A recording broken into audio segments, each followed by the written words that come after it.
رمضان مرحبا مرحبا رمضان مرحبا رمضان مرحبا مرحبا مرحبا رمضان مرحبا رمضان مرحبا مرحبا رمضان مرحبا رمضان ونصلي على رسوله الكريم اما بعد فاعوذ باللہ من الشیطان الرجیم بسم اللہ الرحمن الرحیم یا صاحب الجمال و یا سید البشر من وجهك المنیر لقد نور القمر لا يمكن الثناء كما كان حقه بعد از خدا بزرگ تو ہی قصہ مختصر. تمام ہی دیکھنے اور سننے والے ناظرین کو آپ کا میزبان آپ کا ہوسٹ محمد فیصل رضا قادری کی طرف سے السلام علیکم ورحمۃ اللہ وبرکاتہ. الحمدللہ عز و جل مرحبا اسلام کی جانب سے مرحبا اسلام کی پلیٹ فارم سے رمضان مبارک کی خصوصی ٹرانسمیشن مرحبا رمضان کی آج 90 سحر ٹرانسمیشن لے کر ایک بار پھر ہم آپ کی بارگاہ کے اندر حاضر ہو چکے ہیں. الحمدللہ جیسا کہ آپ لوگوں کے علم میں ہے کہ ہمارے ساتھ روزانہ کی بنیاد پر علماء کرام ثناء حضرات اور قرہ حضرات ہوتے ہیں, تو الحمدللہ آج بھی وہی شخصیات ہمارے ساتھ تشریف فرما ہے. لیکن ان شخصیات کا تعارف کروانے سے قبل جتنے بھی دیکھنے اور سننے والے ناظرین اس وقت ہمارے ساتھ موجود ہیں, میں آپ تمام سے گزارش کروں گا کہ ہماری اس لائیو ٹرانسمیشن کو زیادہ سے زیادہ شیئر کر دیں اپنے دوست احباب کے ساتھ, تاکہ اور دوست احباب بھی ہمارے ساتھ شامل ہو سکیں. آج کی ہماری جو لائیو ٹرانسمیشن ہے, آج کا جو ہمارا خاص موضوع وہ بہت خوبصورت اور بہت پیارا موضوع ہے, جو دور حاضر کے اندر اکثریت تعداد کو نہیں معلوم ہوتا. آج کا جو ہمارا موضوع ہے علم اور علماء کی فضیلت کے حوالے سے انشاءاللہ اس پر ہم علامہ صاحب سے انشاءاللہ کلام کریں گے. ہمارے ساتھ الحمدللہ اس وقت موجود ہمارے سیٹ پر موجود بڑی پیاری شخصیت میری مراد جناب حضرت علامہ مولانا محمد بہران عطاری قادری صاحب تشریف فرمائے. میں قبلہ گو سلام عقیدت پیش کرتا ہوں. السلام علیکم ورحمۃ اللہ. حضور خیر و عافیت سے ہیں آپ. اور انہی کے ہمراہ قاری قرآن قاری عبید رضا قادری صاحب, حافظ عبید رضا قادری صاحب تشریف فرمائے. جناب السلام علیکم ورحمۃ اللہ, خیر و عافیت سے. اور ماشاءاللہ میرے بائیں ہاتھ پر مرحبا اسلام نعت اکیڈمی کے دو شاگرد محترم تشریف فرمائے. میری مراد جناب احد عطاری صاحب. جناب السلام علیکم ورحمۃ اللہ. اور انہی کے ہمراہ عبدالسمیع قادری صاحب تشریف فرمائے. جناب السلام علیکم ورحمۃ اللہ. یہ الحمدللہ ثناء خواہ بھی موجود رہیں گے, علماء بھی موجود رہیں گے, علامہ صاحب بھی موجود ہیں اور قرآ حضرات بھی موجود ہیں. جو آپ اپنی فرمائش کرنا چاہیں وہ آپ فرمائش ہمارے کو کمنٹ سیکشن میں کر سکتے ہیں, تاکہ ہم وہ فرمائشیں انشاءاللہ آپ کی پوری کریں گے. میں جناب قبلہ حافظ عبید رضا قادری صاحب سے گزارش کروں گا کہ تلاوت کلام پاک سے ہماری اس بزم کا باقاعدہ آغاز فرمائیں.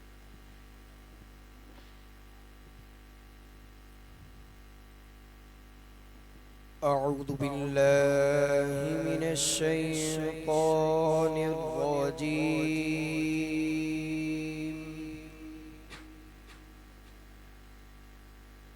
بسم اللہ الرحمن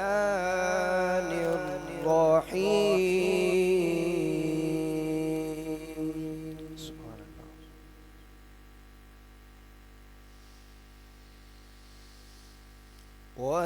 والشمس وضحاها والقمر إذا تلاها والنهار إذا جلاها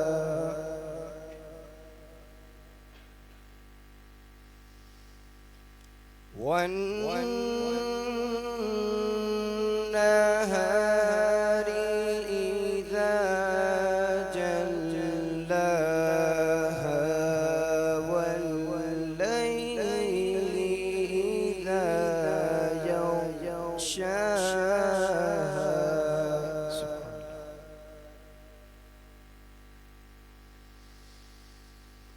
والليل إذا يغشاها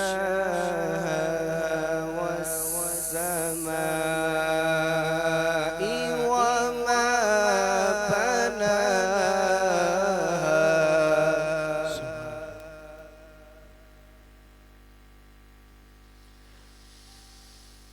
والشمس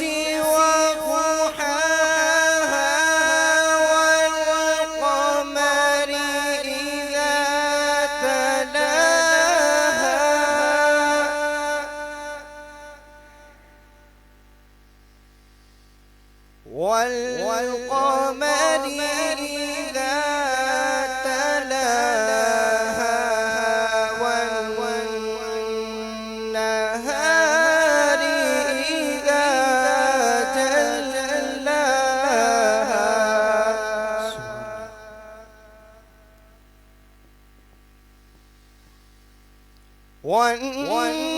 والنهار إذا جلاها والليل إذا يغشاها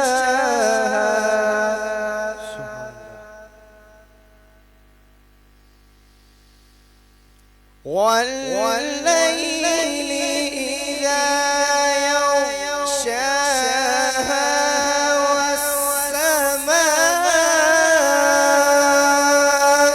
وما بناها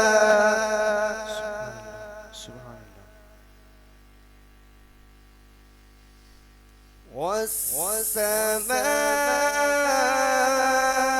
والسماء وما بناها والأرض وما طحاها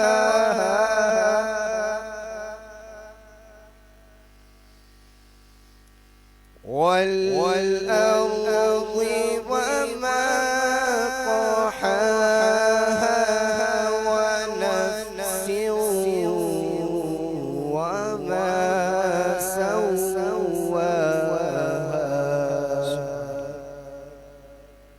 صدق الله العظيم سبحان اللہ سبحان اللہ. بہت ہی خوبصورت اور پیارے انداز کے ساتھ حافظ محمد عبید رضا قادری صاحب تلاوت کلام پاک سے ہماری اس بزم کا باقاعدہ آغاز فرما رہے تھے. اب چونکہ ہمارا حمد باری تعالیٰ کا وقت ہے، جتنے بھی دیکھنے و سننے والے ناظرین اس وقت ہمارے ساتھ اس لائیو ٹرانسمیشن کے اندر شامل ہے، میں آپ تمام سے گزارش کروں گا کہ ہماری اس لائیو ٹرانسمیشن کو زیادہ تر شیئر کر دیں تاکہ اور دوست احباب بھی ہمارے ساتھ مل کر شامل ہو سکیں. میں گزارش کروں گا جناب احد اتاری صاحب اور عبدالسمیع قادری صاحب سے کہ دونوں مل کر حمد باری تعالیٰ ماشاءاللہ پیش فرمائیں.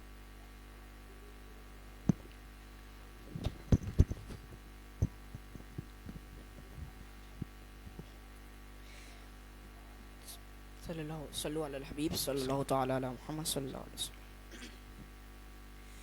کہتی ہیں یہ پھولوں کی ردا اللہ اللہ اللہ اللہ اللہ اللہ مل کے اللہ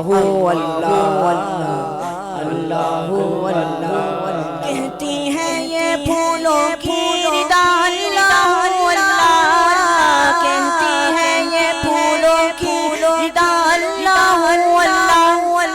اشجار کے پتوں نے کہا اللہ اللہ اللہ اللہ اللہ اللہ اللہ ہو سورہ یاسین کے ہو سورہ اخلاص ہو سورہ یاسین ہو کے سورہ رحمان ہو سورہ یاسین کے ہو سورہ رحمان ہو سورہ یاسین کے ہو سورہ رحمان قرآن کے لفظوں کی صدا اللہ اللہ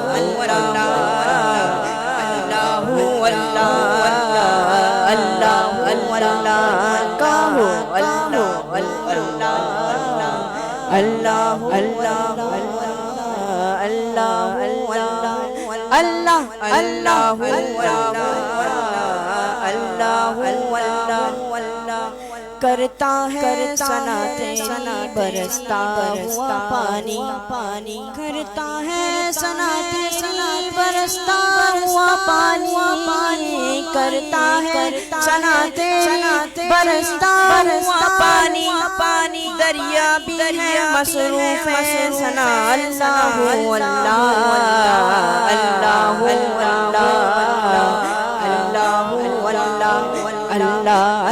سبحان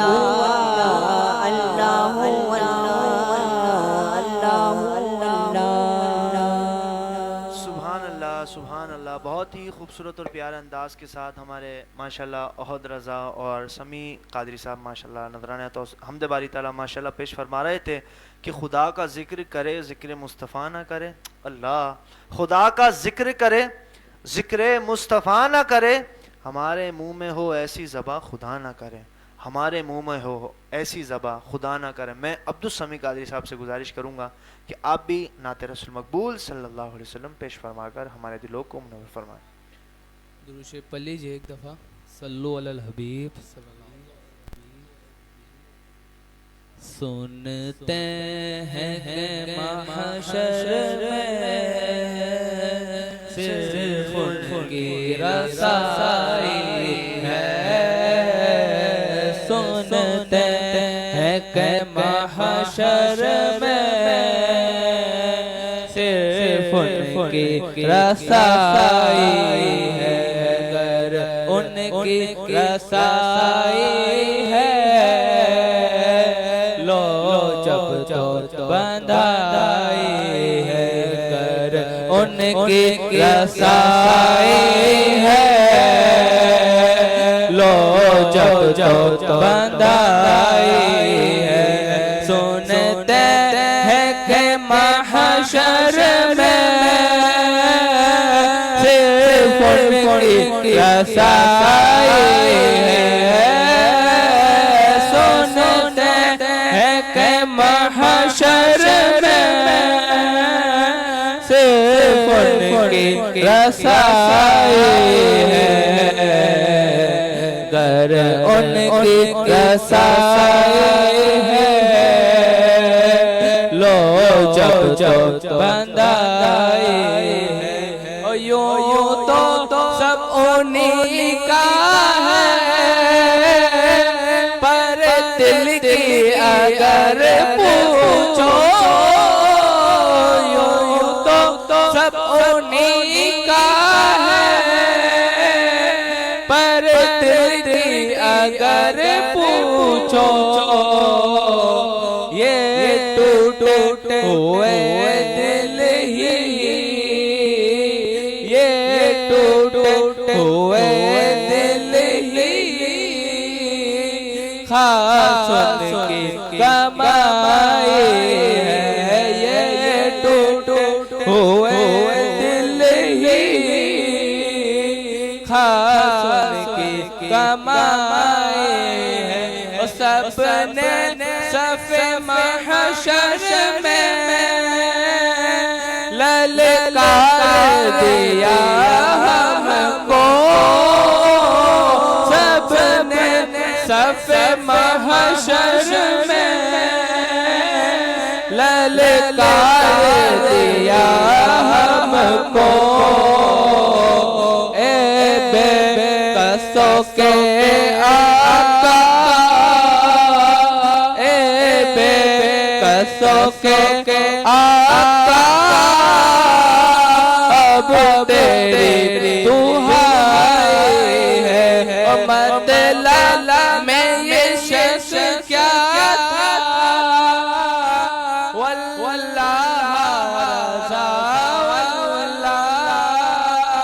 مطلب میں یہ شخص کیا تھا واللہ رضا واللہ. صرف ان کی رسائی ہے، صرف ان کی رسائی ہے. سنتے ہیں کہ محشر میں صرف ان کی رسائی ہے. سبحان اللہ سبحان اللہ، بہت ہی خوبصورت اور پیارے انداز کے ساتھ جناب سمیع قادری صاحب عبدالسمیع قادری صاحب ماشاءاللہ نذرانہ توصیف حسنہ ماشاءاللہ پیش فرما رہے تھے. چونکہ آج کا ہمارا اہم موضوع، جتنے بھی دیکھنے اور سننے والے ناظرین ہمارے ساتھ اس وقت موجود ہیں اور یہاں پر حاضرین جتنے بھی موجود ہیں، میں آپ تمام سے گزارش کروں گا کہ توجہ کے ساتھ، جتنے بھی دیکھنے والے ناظرین میں آپ سے بھی گزارش کروں گا کہ توجہ کے ساتھ اس آج کے ہمارے موضوع کو آپ سماعت کیجئے، کیونکہ آج کا جو ہمارا مین اہم ٹاپک علم اور علماء کی فضیلت پر ہے۔ علم چونکہ ہمیں سیکھنا فرض ہے۔ جب بندہ بڑا ہوتا ہے، جب 7 سال کا ہوتا ہے تو نماز کا علم سیکھنا فرض ہوتا ہے، پھر جب جیسے جیسے بڑا ہوتا رہتا ہے اس طریقے سے اس پر علم جو قانون اس پر لاگو ہوتے ہیں اس کے علم اس کو سیکھنا فرض ہوتے ہیں۔ تو آج الحمدللہ علامہ صاحب بھی ہمارے ساتھ تشریف فرما ہے، کیونکہ حضور علیہ الصلوۃ والسلام کا فرمان ہے العلماء ورثۃ الانبیاء، علماء انبیاء کے وارث ہیں۔ تو آج انہی وارثین کا ذکر کرنے آج ہم یہاں بیٹھے ہیں، انہی وارثین کا ہم افضیلیت فضیلت ہم ان کی سننے کے لیے بیٹھے ہیں۔ میرے ساتھ علامہ برہان صاحب تشریف فرما ہے، میں علامہ صاحب کی طرف سوال بڑھاتا ہوں، لیکن اس سے قبل میں پھر آپ تمام سے ایک بار پھر گزارش کروں گا، جتنے بھی دیکھنے اور سننے والے ناظرین ہمارے ساتھ شامل ہے وہ ہمارے ساتھ جوائن رہیے گا، تاکہ آپ تک بھی اچھی معلومات ہم خیر و عافیت سے پہنچا سکیں۔ علامہ صاحب، آج کا جو ہمارا اہم ٹاپک علم اور علماء کی فضیلت کے اوپر ہے۔ حضرت علم اور علماء کی فضیلت کچھ قرآن پاک کی روشنی میں ارشاد فرما دے کہ علم اور علماء کے حوالے سے قرآن پاک میں رب تعالیٰ نے کیا ارشاد فرمایا ہے؟ بسم اللہ الرحمن الرحیم والصلاة والسلام علی رسول الکریم۔ سب سے پہلے فیصل بھائی میں آپ کا بھی شکریہ ادا کروں گا کہ آپ نے یہاں پر ہمیں دعوت دی۔ جزاک اللہ۔ اللہ تعالیٰ آپ کو جزا خیر عطا فرمائے، اور اسی اخلاص کے ساتھ اللہ تعالیٰ آپ کو استقامت عطا فرمائے، آمین۔ اور اللہ تعالیٰ آپ سے اپنے دین کا کام لیتا رہے۔ آمین۔ دیکھیں، آپ نے علم کے حوالے سے سوال کیا، تو علم اللہ تعالیٰ کی ایک عظیم نعمت ہے، بالکل، اور اس کے افادیت کا کوئی بھی منکر نہیں ہو سکتا۔ کوئی بھی قوم ہو، کوئی بھی مذہب ہو، ہر کوئی علم کی افادیت کا قائل ہے۔ بلکہ آج کے زمانے میں تو کامیابی کا معیار بھی علم کو مانا جاتا ہے، اور واقعی میں ایسا ہی ہے کہ جس معاشرے کے افراد تعلیم یافتہ ہوں گے تو وہ معاشرہ ترقی کرتا جائے گا، وہاں کے لوگ جو ہے نا ترقی کے منازل طے کرتے جائیں گے، جبکہ جس معاشرے کے لوگوں میں تعلیم کا فقدان ہوگا، علم نہیں ہوگا، تو وہ تنزلی کی طرف چلتے چلے جائیں گے۔ بالکل۔ لیکن تعلیم کی افضلیت کو، اہمیت کو اجاگر کرنے کا طریقہ جو اسلام نے اپنایا، اختیار کیا، اس کی مثال، اس کی نظیر کہیں اور نہیں مل سکتی۔ سبحان اللہ۔ لیکن دوسری جو قوم ہیں وہ تعلیم کی افادیت کے قائل ہیں، وہ یہ کہتے ہیں کہ بھئی تعلیم بڑی اچھی چیز ہے، لیکن ان کا مقصد کیا ہے؟ وہ اس تعلیم کو دنیاوی منافع کے حصول کا ذریعہ سمجھتے ہیں۔ وہ کہتے ہیں بھئی تعلیم حاصل کرو، کیا ہوگا؟ ڈگری ملے گی، صحیح، ڈگری ملے گی، کیا ہوگا؟ نوکری ملے گی، صحیح، ٹھیک ہے، پیسے آئیں گے، بھئی بس آپ کی زندگی اچھی گزرے گی، بس ان کا مقصد یہی ہے۔ لیکن اسلام نے تعلیم کا رشتہ دین سے جوڑ دیا، اور اس کا مقصد اپنے خالق حقیقی، معبود حقیقی کی معرفت کو بنا دیا۔ تو اس لیے اسلام کے اندر جو تعلیم کا دائرہ کار ہے وہ بہت زیادہ وسیع ہے۔ سبحان اللہ۔ اور فیصل بھائی میں آپ کو عرض کر دوں، علماء کی فضیلت اور علم کی برکت، جی جی، دیکھیں اگر کوئی عام شخص ہو نا، سمجھے کہ جاہل ہو، اگر وہ کسی علم کی مجلس میں چلا جائے، علماء کی بیٹھک میں چلا جائے، اگر چون سے علم حاصل کرے یا نہ کرے پھر بھی اس کو فائدے ملیں گے۔ دیکھ پہلی بات، وہ طالب علم کے زمرے میں آ جائے گا۔ جی جی، بالکل۔ تو جو ثواب اللہ تعالیٰ کسی طالب علم کو عطا فرماتا ہے وہ ثواب اسی بھی ملے سبحان گا۔ اللہ، سبحان اللہ۔ دوسری بات یہ کہ جب تک اس محفل میں بیٹھا رہے گا گناہوں سے بھی بچتا رہے گا، بے شک۔ اور اسی طریقے سے وہاں پر علم کی گفتگو سنے گا تو اس کے دل کے اندر علم کی محبت بڑھے گی، اور جہالت سے نفرت اس کے دل کے اندر پیدا ہوگی۔ سبحان اللہ، سبحان اللہ۔ اور علم کی محفل جہاں پر ہوتی ہے وہاں پر اللہ تعالیٰ کی رحمتوں کا نزول ہوتا ہے، تو ایسا شخص اللہ تعالیٰ کی رحمتوں کا بھی مستحق بن جاتا ہے۔ سبحان اللہ۔ اور حضرت علی رضی اللہ تعالیٰ عنہ کا وہ بڑا مشہور فرمان بھی ہے نا کہ علم مال سے ہر اعتبار سے افضل ہے۔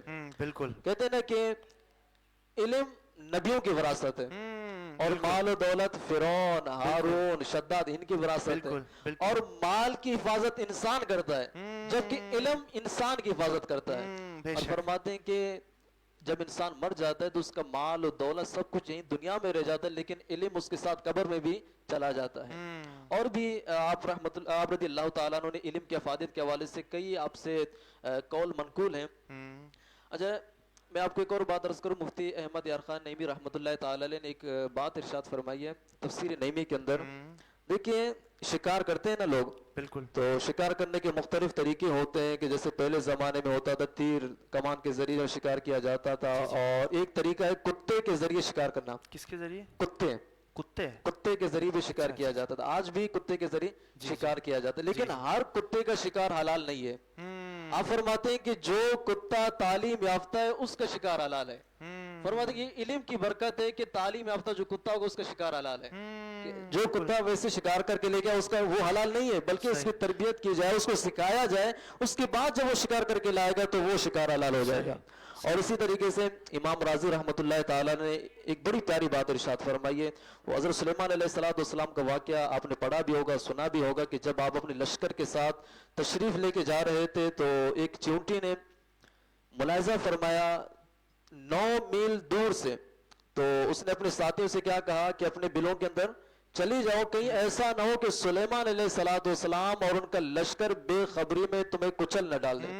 بالکل. تو وہ چیونٹی نے یہ بات کہہ دی اور حضرت سلیمان علیہ السلام نے ان کی یہ بات سن بھی لی، سمجھ بھی لی اور مسکرا بھی دیے. سبحان اللہ. اچھا میں ایک بات بتا دوں کہ یہ سلیمان علیہ السلام تو وہ نبی ہیں کہ جو بیت المقدس میں مقتدی بنے تھے. جی جی. تو جب مقتدی کی شان نہیں ہے تو امام کا عالم کیا ہوگا. سبحان اللہ. جیسے میرے سرکار ہے ویسا نہیں کوئی. ویسا نہیں کوئی. اللہ اکبر. اچھا کہتے ہیں کہ چیونٹی کی جو نا زبان نہیں ہوتی، بالکل وہ بات وغیرہ نہیں کرتے، اگرچہ آپ اس کو اپنے بالکل کان کے قریب کرتے ہیں نا پھر بھی ان کی آواز آپ کو سنائی نہیں دے گی.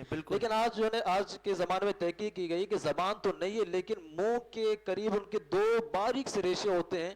تو جب انہیں اپنے جو کسی ساتھی کو کوئی پیغام پہنچانا ہوتا ہے نا تو وہ انہیں جو نا ریشوں کو رگڑ دیتے ہیں تو بس وہ پیغام پہنچ جاتا ہے. سبحان اللہ. اب دیکھ اللہ کے نبی کی شان کے اس باریک سے ریشے کی رگڑ کو سماعت بھی فرما لیا اور سمجھ بھی لیا. سبحان اللہ. سبحان خیر چیونٹی نے کیا بات کہی تھی کہ اپنے بلوں کے اندر چلی جاؤ، کہیں ایسا نہ ہو کہ سلیمان علیہ السلام اور ان کا لشکر بے خبری میں تمہیں کچل نہ ڈالے. بالکل. تو اس چیونٹی کی یہ بات، یہ انداز اللہ تعالیٰ کو اتنا پسند آ گیا کہ یہ چیونٹی اتنی فضیلت والی ہو گئی کہ اللہ تعالیٰ نے اس کے اس قول کو قرآن مجید میں نہ صرف ذکر فرمایا بلکہ چیونٹی کے نام کی ایک سورت بھی نازل فرمائی، سورت النمل. اب کیا ہے یہ فضیلت کیوں ملی؟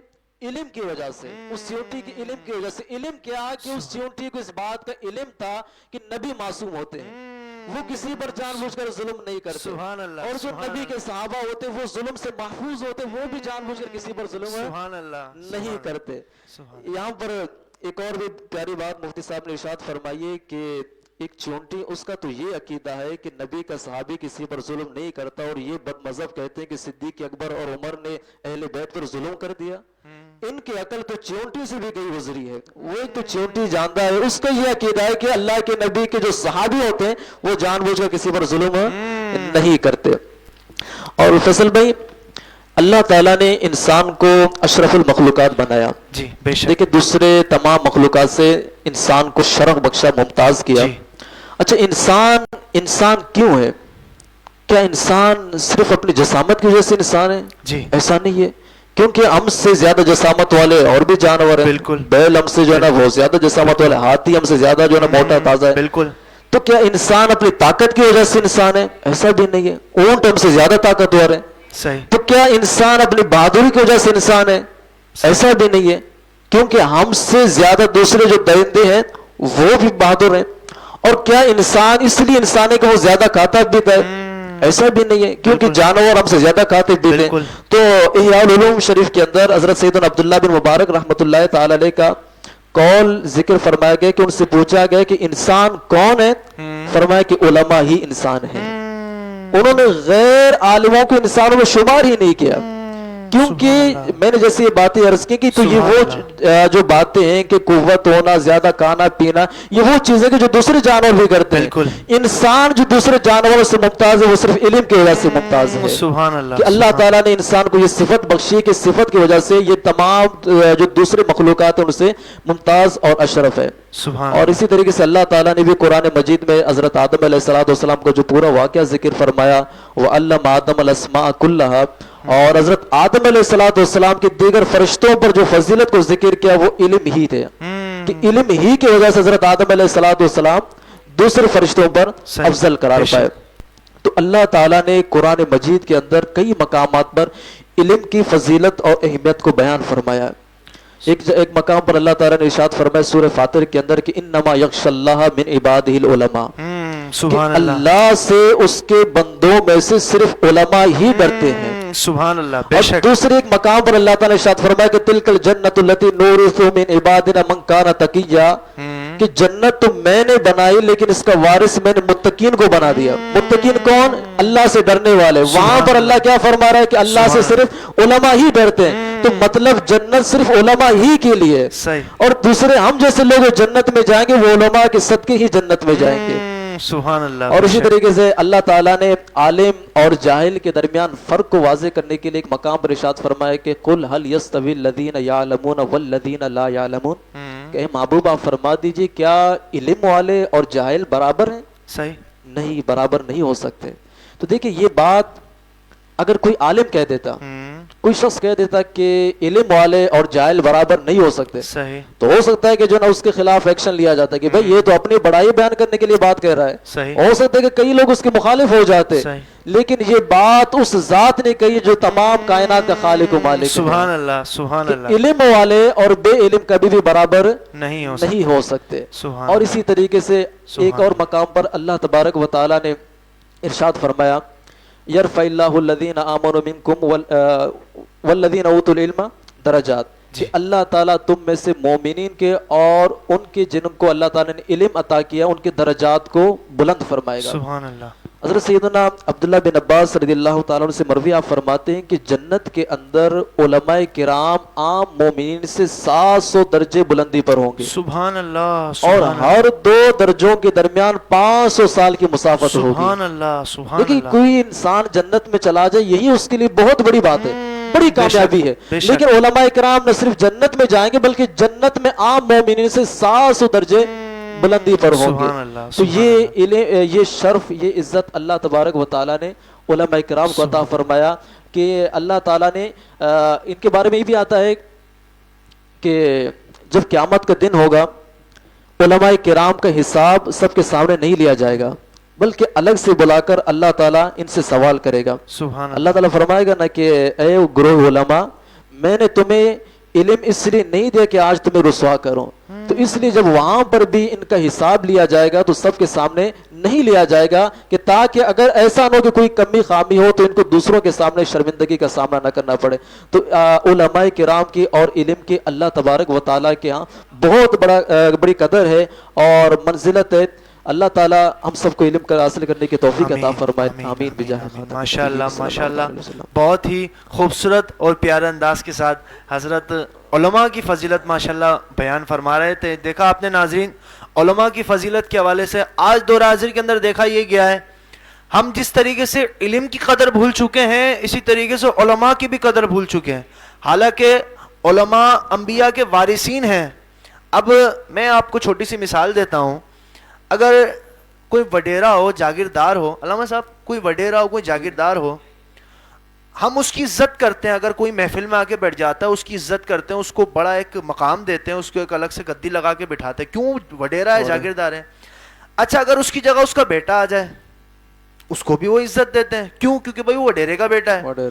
اب یہاں پر آپ دیکھیں اس وڈیرے کے بیٹے کو اتنی عزت دے رہے ہیں. کیوں؟ کیونکہ وڈیرے کا بیٹا ہے وہ.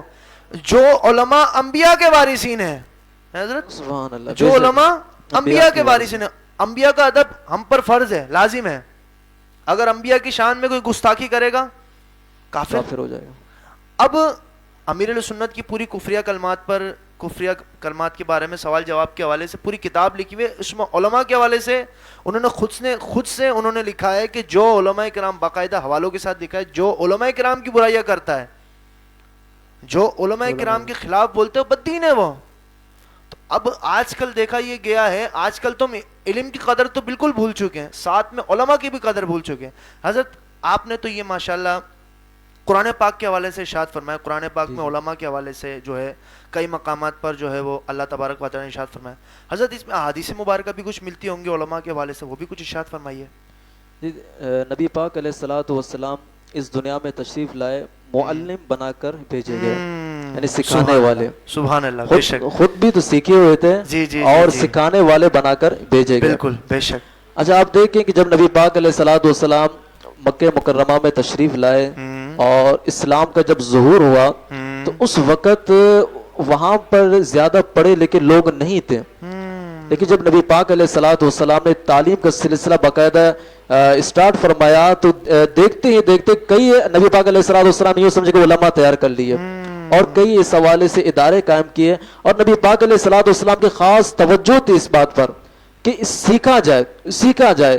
حالانکہ دوسرے بھی معاملات تھے، جنگیں بھی تھیں، مہمات بھی تھیں، بہت سارے معاملات ہیں، لیکن نبی پاک علیہ الصلوۃ والسلام کے اکثر جو ہے نا جو توجہ وہ تعلیم پر تھی کہ لوگوں کو علم دین سکھایا جائے.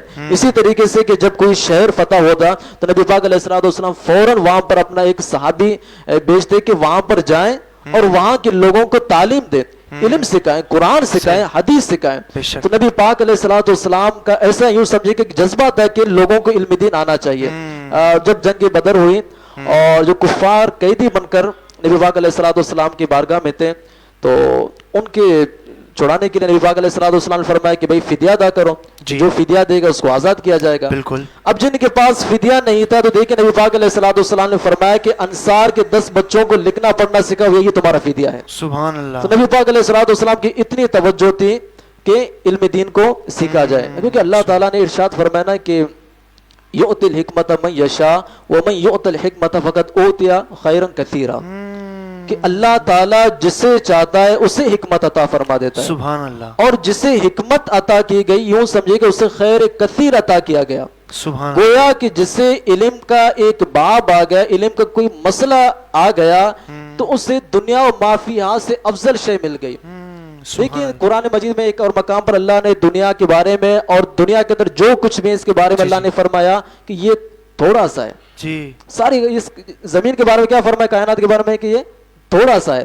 اور یہاں پر اللہ نے فرمایا کہ جسے حکمت دی گئی، اور علماء فرماتے ہیں کہ الحکمت میں جو الف لام ہے یہ الف لام جنسی ہے، اس سے مراد ہے کچھ بھی حکمت، اگرچہ تھوڑی سی حکمت سے مراد قرآن و حدیث کا علم، جس سے تھوڑا سا ہی قرآن و حدیث کا علم دیا گیا یوں سمجھے کہ اسے خیر کثیر عطا کیا گیا. سبحان اللہ. جب اتنی ساری جو ہے کائنات اللہ کی نظر میں تھوڑی سی ہے تو جسے اللہ فرمائے کثیر وہ کتنا ہوگا. سبحان اللہ. تو نبی پاک علیہ الصلوۃ والسلام کی زیادہ تر توجہ یہی رہتی تھی کہ صحابہ کرام کو تعلیم دیا جائے اور یہ یہاں سے سیکھے اور جا کر آگے دوسروں کو بھی سکھائیں. اور اس حوالے سے نبی پاک علیہ الصلوۃ والسلام نے کئی احادیث بھی ارشاد فرمائے علم کی فضیلت پر. جیسے آپ نے بھی حدیث پاک بیان کی کہ نبی پاک علیہ السلام نے فرمایا کہ علماء انبیاء کے وارثین بے ہیں، شک.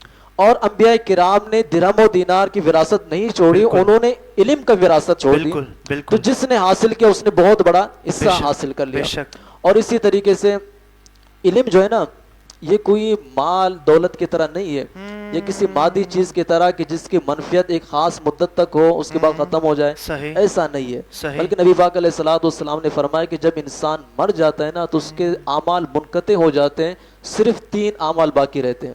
فرمایا کہ صدقہ جاریہ اور نیک اولاد اس کے لیے دعا کرتی رہے اور ایسا علم چھوڑا کہ جس سے نفع اٹھایا جائے. سبحان تو اللہ. جس نے ایسا علم حاصل کیا اور ایسا علم لوگوں میں چھوڑ دیا کہ جس سے نفع اٹھایا جائے تو یوں سمجھے کہ آخرت تک قبر میں بھی اس کو ثواب ملتا رہے سبحان گا. اللہ. سبحان اللہ. اور یوں ہی نبی پاک علیہ الصلوۃ والسلام کے ایک اور حدیث ہے کہ آقا کریم علیہ السلام نے فرمایا کہ عالم کی فضیلت عابد پر.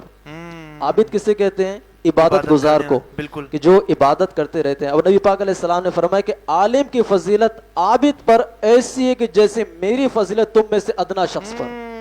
سبحان اب اللہ. سمجھیے بے اس شک. بات کو بے شک. کہ نبی پاک علیہ الصلوۃ والسلام کتنی بڑی مثال دے رہے ہیں. بالکل دیکھیں بالکل. ادنا صحابہ کرام تو سب صحابیت میں برابر ہیں. اب ادنا تو کیا کبار جو صحابہ کرام ہیں وہ بھی نبی پاک علیہ الصلوۃ والسلام کی قدر و منزلت تک نہیں پہنچ سکتے. بالکل. تو یہی نبی پاک علیہ الصلوۃ والسلام بتانا چاہ رہے ہیں کہ عابد اگرچہ کتنا ہی بڑا عبادت گزار ہو وہ عالم کے مقام و مرتبے تک کبھی بھی نہیں پہنچ سکتا. اور اسی طریقے سے علم دین یہ جنت میں جانے کا بھی سبب ہے کہ حضور علیہ الصلوۃ والسلام نے ارشاد فرمایا کہ جو شخص علم کے راستوں میں سے کسی راہ پر چلا تو اللہ تعالیٰ اس کے لیے جنت کا راستہ آسان بنا دیتا ہے. سبحان تو اللہ. علم کے لیے سفر کرنا، علم کے لیے اپنا وطن چھوڑنا، اپنا گھر بار چھوڑنا یہ بڑی فضیلت کا حامل ہے. اللہ تعالیٰ سب کو نصیب کرے. اور اسی طریقے سے نبی پاک علیہ الصلوۃ والسلام نے فرمایا کہ من یرید اللہ بہ خیرا یفقہہ فی الدین، کہ اللہ تعالیٰ جس کے ساتھ بھلائی کا ارادہ فرماتا ہے تو اسے دین کی سمجھ بوجھ عطا فرما دیتا سبحان ہے. اللہ. سبحان اللہ. تو جس کے ساتھ اللہ تعالیٰ بھلائی کا ارادہ فرمائے اسے دین کی سمجھ بوجھ عطا فرما دیتا ہے. اور اسی طریقے سے کئی احادیث کی حدیث مبارک ہے کہ نبی پاک علیہ الصلوۃ والسلام کی ایک اور حدیث پاک ہے کہ ایک عالم شیطان پر 70 عبادت گزاروں سے زیادہ بھاری ہوتا ہے. بالکل بالکل. کہ 70 عبادت گزاروں کو جو ہے نا یوں سمجھے کہ گمراہ کرنا، ان کو رائے راست سے ہٹانا شیطان کے لیے اتنا مسئلہ نہیں ہوتا. حضرت وہ ایک مثال بھی تو درس نظامی میں دی جاتی ہے نا، وہ جی ہاں ہاں شیشی والی، وہ بھی تھوڑا اگر ارشاد فرما دیں ہمارے ناظرین کے لیے. جی جی وہ یہ بات سمجھانے کے لیے کہ شیطان پر یہ بات بھاری کیوں ہے کہ 70 عابد عبادت گزار ان کو رائے راست سے ہٹانا شیطان کے لیے اتنا بڑا مسئلہ نہیں ہے کہ جتنا ایک جو عالم ہو اس کو رائے راست سے ہٹانا شیطان کے لیے بڑا مسئلہ بن سکتا ہے. وہ اس لیے کہتے کہ مرتبہ شیطان نے اپنا تخت لگایا سمندر پر تو کارکردگی لینے کے لیے سارے چیلوں کو جمع کہ بھائی ہاں کیا کیا تم لوگوں نے بتاؤ. تو ایک کھڑا اس نے کہا کہ جناب میں نے جو نا 2 بندوں کے درمیان لڑائی کرا دی. اچھا ٹھیک ہے بیٹھ جا. دوسرے نے کہا کہ سائیں میں نے جو نا طلاق کروا دی. اچھا تو بیٹھ جا. کسی نے کہا کہ میں نے اس سے شراب پلوائی، میں نے زنا کروایا، یہ کروایا وہ کروایا. ٹھیک ہے بیٹھ جاؤ. اب ایک شیطان چھوٹا سا بیچارہ وہ جو نا وہ کہہ رہا کہ انہوں نے اتنے بڑے بڑے کام کیے، اتنے بڑے کارنامے سر انجام دیے، شیطان اتنا خوش نہیں ہوا. اب میں نے ایک چھوٹا سا کام کیا ہے، اب پتہ نہیں میرا کیا بنے گا. شیطان تو استاد مجھے ڈانٹے گا. کہا کہ اس نے ڈرتے ڈرتے کہا کہ میں نے جو ہے نا بس صرف ایک طالب علم کو مدرسے جا رہا تھا، میں نے اس کو مدرسے جانے سے روک دیا. اب جیسے اس نے یہ بات کی ڈرتے ڈرتے شیطان اپنی جگہ سے کھڑا ہو گیا. بڑی خوشی کا اس نے اظہار کیا، اس کو قریب بلایا، اپنے پاس بٹھایا، اسے جو نا خوب سمجھے کہ انعام سے نوازا اور اسے جو نا وہ کہتے ہیں کہ شفقت وغیرہ اس سے کیا. اب دوسرے سارے حیران کہ ہم نے اتنے بڑے بڑے کام کیے، یہ کیا وہ کیا، جو نا استاد نے تو ہمیں کچھ بھی نہیں دیا، نہ شاباشی دی نہ خوش ہوا. اس نے صرف ایک بچے کو مدرسہ جانے سے روک دیا تو استاد اس کے لیے اتنا بڑا خوش ہو گیا. صحیح. اب وہ سارے ناراض ہونے لگے. اب جو ابلیس تھا اس نے کہا کہ تمہیں اس بات نے حیرت میں ڈال دیا کہ میں نے اسے کیوں اتنا سراہا. کہتا ہے کہ ہاں. کہتے چلو میں تمہیں سمجھاتا ہوں. تو وہ شیطان جو ہے نا سب کو لے کر چلا گیا. کہا کہ مجھے ایک ایسے علاقے میں لے چلو جہاں پر ایک عبادت گزار رہتا ہو اور ایک عالم رہتا ہو. ٹھیک ہے استاد چلو. چلے گئے ایک علاقے میں، فجر کا ٹائم تھا. تو شیطان نے کہا کہ یہاں پر تم سب اب انتظار کرو، اب دیکھو میں تمہیں سمجھاؤں گا کہ کیوں میں نے اس چھوٹے سے شیطان کو اتنا سراہا. تو کہتے ہیں کہ سارے شیطان وہیں پر کھڑے ہو گئے. اب وہ ایک عبادت گزار اپنے گھر سے نکلا، جلدی جلدی مسجد کی طرف جا رہا تھا. ابلیس انسانی شکل میں نمودار ہوا. کہا کہ حضور ایک مسئلہ پوچھنا تھا. کہتا جلدی پوچھو، میں نے جانا ہے، تہجد کی نماز پڑھنی ہے. کہتے صحیح آپ چلیں نماز پڑھیں لیکن مسئلہ تو بتا دیں. کہتے کیا؟ کہتے کہ یہ ایک شیشی ہے کہ اللہ تعالیٰ یہ ساری کائنات اس شیشے کے اندر بند کر سکتا ہے. اس نے کہا یار یہ کیسے بیوقوفوں والی بات کر رہے ہو، اتنی ساری اتنی جو ہے نا بڑی کائنات اتنی سی چھوٹی سی شیشی اس کے اندر کیسے بند ہو سکتی ہے، جاؤ میرا وقت ضائع نہیں کرو. یہ کہہ کر وہ چلا گیا عبادت کرنے کے لیے. اب شیطان نے کہا کہ دیکھ لیا تم لوگوں نے، اس نے یہ اگرچہ عبادت گزار ہے، دن رات عبادت کرتا ہے لیکن اس کے پاس علم نہیں ہے. اس نے اللہ تعالیٰ کی قدرت کا انکار کیا، اس کی ساری عبادتیں ضائع ہو گئی. صحیح. اب شیطان نے کہا کہ صبر کرو. تھوڑی دیر کے بعد عالم صاحب تشریف لائے. تو یہی شیطان انسانی شکل میں نمودار ہوا اور عالم صاحب کے پاس آیا. کہا کہ حضور ایک مسئلہ پوچھنا ہے. تو کیا مسئلہ؟ کہتا ہے کہ کیا اللہ تعالیٰ اس بات پر قادر ہے کہ ساری کائنات کو اس شیشے کے اندر، شیشے کی بوتل کے اندر بند کر دے؟ تو عالم صاحب نے فرمایا کہ تو مجھے شیطان لگتا ہے. یہ شیشے کی بوتل کیا اور یہ ایک کائنات کیا، ایک جیسے کروڑوں کائنات ہوں، اللہ تعالیٰ اس بات پر بھی قادر، ان کروڑوں کائنات کو سوئے کے ناکے سے بھی گزار سکتا ہے. سبحان اللہ سبحان اللہ. شیطان نے کہا کہ ٹھیک ہے حضور. وہ عالم صاحب تشریف لے گئے. اب شیطان نے اپنے چیلوں کو کہا کہ دیکھا تم لوگوں نے کہ یہ عالم تھا، اس کے پاس علم تھا، اللہ کی قدرت کو جاننے والا تھا، اس کا ایمان بچ گیا. وہ عابد تھا لیکن اس کے پاس علم نہیں تھا، اللہ کی قدرت کا انکار کیا، اس کا ایمان بھی ضائع ہو گیا. تو اس وجہ سے اس نے کہا کہ ایک بچے کو روکا. وہ بچہ آج مدرسے جاتا، وہ پڑھ لیتا، اس کے پاس بھی علم آ جاتا، وہ خود ابھی اپنا ایمان محفوظ کر لیتا اور پھر دوسرے لوگوں کا بھی ایمان بچا لیتا. تو یہ معاملہ ہمارے لیے بڑا مشکل ہو جاتا. تو اسی لیے نبی پاک علیہ السلام نے فرمایا کہ ایک عالم شیطان پر 70 عابدوں سے زیادہ باری ہوتا ہے. سبحان اللہ سبحان اللہ. بہت پیارے انداز کے ساتھ گفتگو فرمایا. حضرت وہ غوث پاک کا ایک واقعہ مجھے یاد آ گیا. حضور غوث اعظم رضی اللہ تعالیٰ عنہ آپ صرف ایک اللہ کے ولی نہیں، ایک بہت بڑے عالم بھی تھے، ایک بہت بڑے فقیہ اور مفتی تھے. آپ نے بھی صرف پیر اور آستانے نہیں چلائے بلکہ اپنے آستانے سے بہت بڑا مدرسہ چلائے، جہاں بتایا جاتا ہے کہ کئی ہزار علماء آپ کے فارغ التحصیل ہوئے ہیں اس جامعہ سے. ایسا ہی ہے بالکل بالکل. تو ایک دفعہ حضور غوث پاک رضی اللہ تعالیٰ عنہ عبادت کرنے کے لیے شاید کہیں جا رہے تھے یا کہیں ایسے کچھ واقعہ ہے. تو بادل آتے ہیں آسمان کی طرف اور آواز آتی ہے کہ عبد القادر ہم نے تجھ پر تمام نمازیں معاف کر دی ہے. تو حضور شیخ عبد القادر جیلانی حضور غوث پاک کہتے ہیں کہ جب مجھ سے پہلے انبیاء پر نماز معاف نہ ہوئی, مجھ پر کہاں سے نماز معاف ہوگی. تو حضور عبد القادر شیخ جیلانی رضی اللہ تعالیٰ عنہ کہتے ہیں کہ تو یقیناً شیطان ہے. تو شیطان وہ پھٹتا ہے بادل, کہتا ہے کہ تجھے عبد القادر, تجھے تیرے علم نے بچا لیا. ایسا ہی ہے نا, تجھے تیرے علم نے بچا لیا. دیکھیں ناظرین, علم کی کیسی برکتیں ہیں. علم کو سیکھ کر, جب انسان علم کو سیکھ لیتا ہے, سیکھنے کے بعد اللہ تعالیٰ اس کو خود ہی ایسا ایک مقام مرتبہ عطا فرما دیتا ہے کہ اس کو سمجھ اور بوجھ بھی عطا فرما دیتا ہے کہ سامنے والا جو بات کر رہا ہے, کہ بات کیا کر رہا ہے, کہ شیطان کی شکل میں تو بات نہیں کر رہا. تو ناظرین, جیسا کہ آپ حضرت سے سن رہے تھے احادیث مبارکہ کے اندر کہ حضور علیہ الصلوۃ والسلام نے علماء کے حوالے سے کیا کیا فرمایا ہے. ماشاءاللہ ہمارے ساتھ جوائن کیا ہے جناب غلام مصطفیٰ اشرفی صاحب نے. میں آپ کو ہماری مرحبا اسلام کی ٹیم سے جانب سے خوش آمدید کہتا ہوں. یہ بھی ماشاءاللہ مرحبا اسلام نعت اکیڈمی کے ماشاءاللہ طالب علم ہیں. یہ بھی ماشاءاللہ ہماری ایک نعت اکیڈمی چل رہی ہے. ناظرین بھی شاید کہیں کو نہ پتہ ہو, ہماری الحمدللہ تقریباً الحمدللہ سال پورا تقریباً رمضان کے بعد ہو جائے گا. ہماری نعت اکیڈمی مرحبا اسلام نعت اکیڈمی الحمدللہ جاری و ساری ہے. صرف وہاں پر نعت ہی نہیں بلکہ نعت کے ساتھ ساتھ علم پر بھی توجہ دی جاتی ہے الحمدللہ عز و جل. یہ ماشاءاللہ کئی طلبہ کرام ہمارے پاس آتے ہیں, علم بھی سیکھتے ہیں, اور ماشاءاللہ کئی درس نامی سے بھی وابستہ ہیں, کئی نعتیں بھی سیکھتے ہیں. اور صرف نعتیں ہی سیکھنا ضروری نہیں ہے بلکہ نعتوں کو اتارنا ہم ضروری سمجھتے ہیں. ماشاءاللہ بہت پیارے انداز کے ساتھ حضرت گفتگو فرما رہے تھے. میں گزارش کروں گا غلام مصطفیٰ اشرفی صاحب پہ کہ نذرانہ توصیف و ثنا ماشاءاللہ آپ بھی پیش فرمائیں.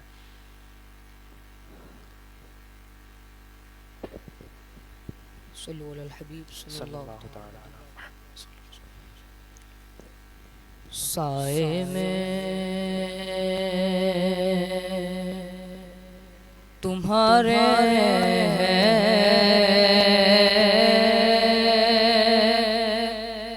قسمت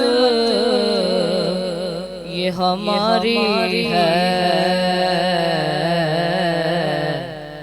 سائے میں تمہارے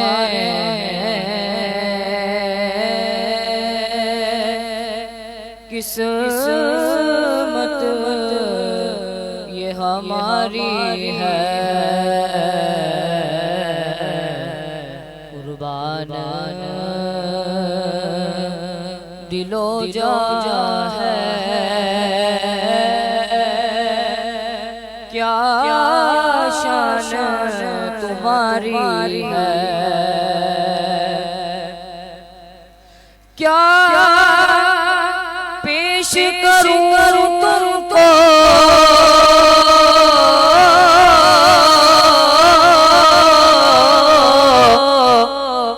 کیا چیز ہماری ہے. کیا پیش کروں تم کو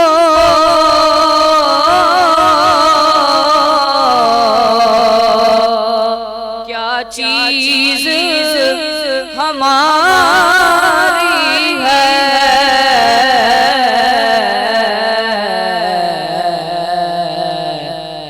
یہ دل بھی تمہارا ہے. یہ جاں بھی تمہاری ہے. یہ دل بھی تمہارا ہے. یہ جاں بھی تمہاری ہے. ہم چھوڑ کر اس در کو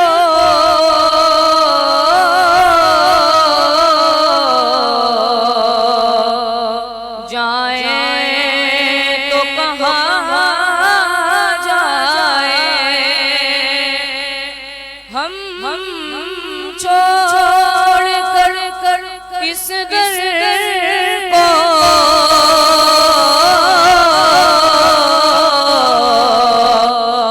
جائیں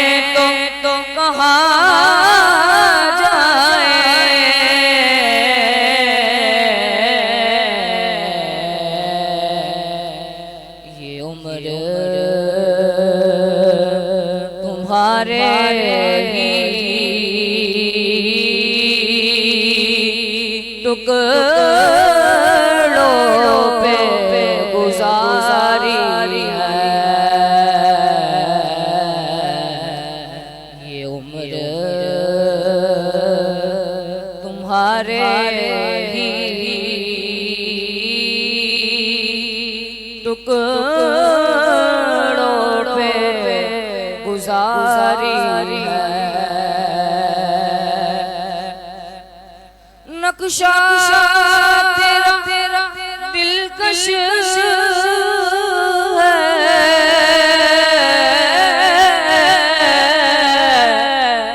صورت تیری پیاری ہے، نقشہ تیرا دلکش ہے،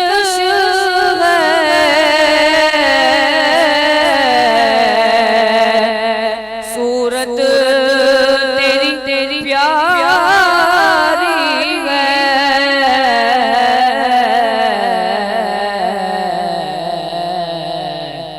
جس نے تمہیں دیکھا ہے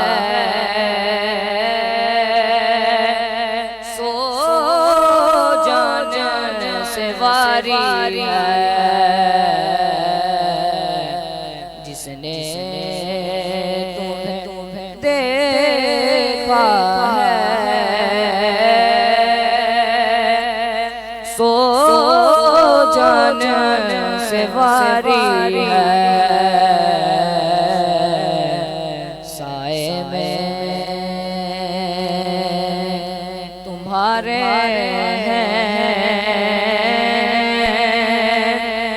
قسمت یہ ہماری ہے،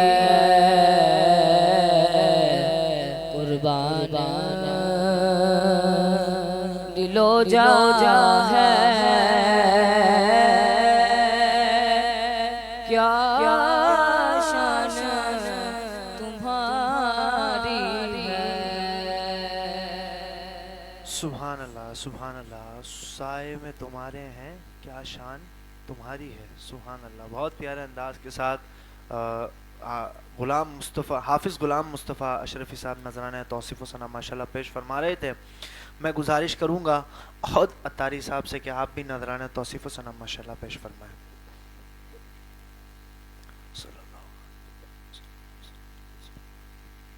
مل کے حضور کی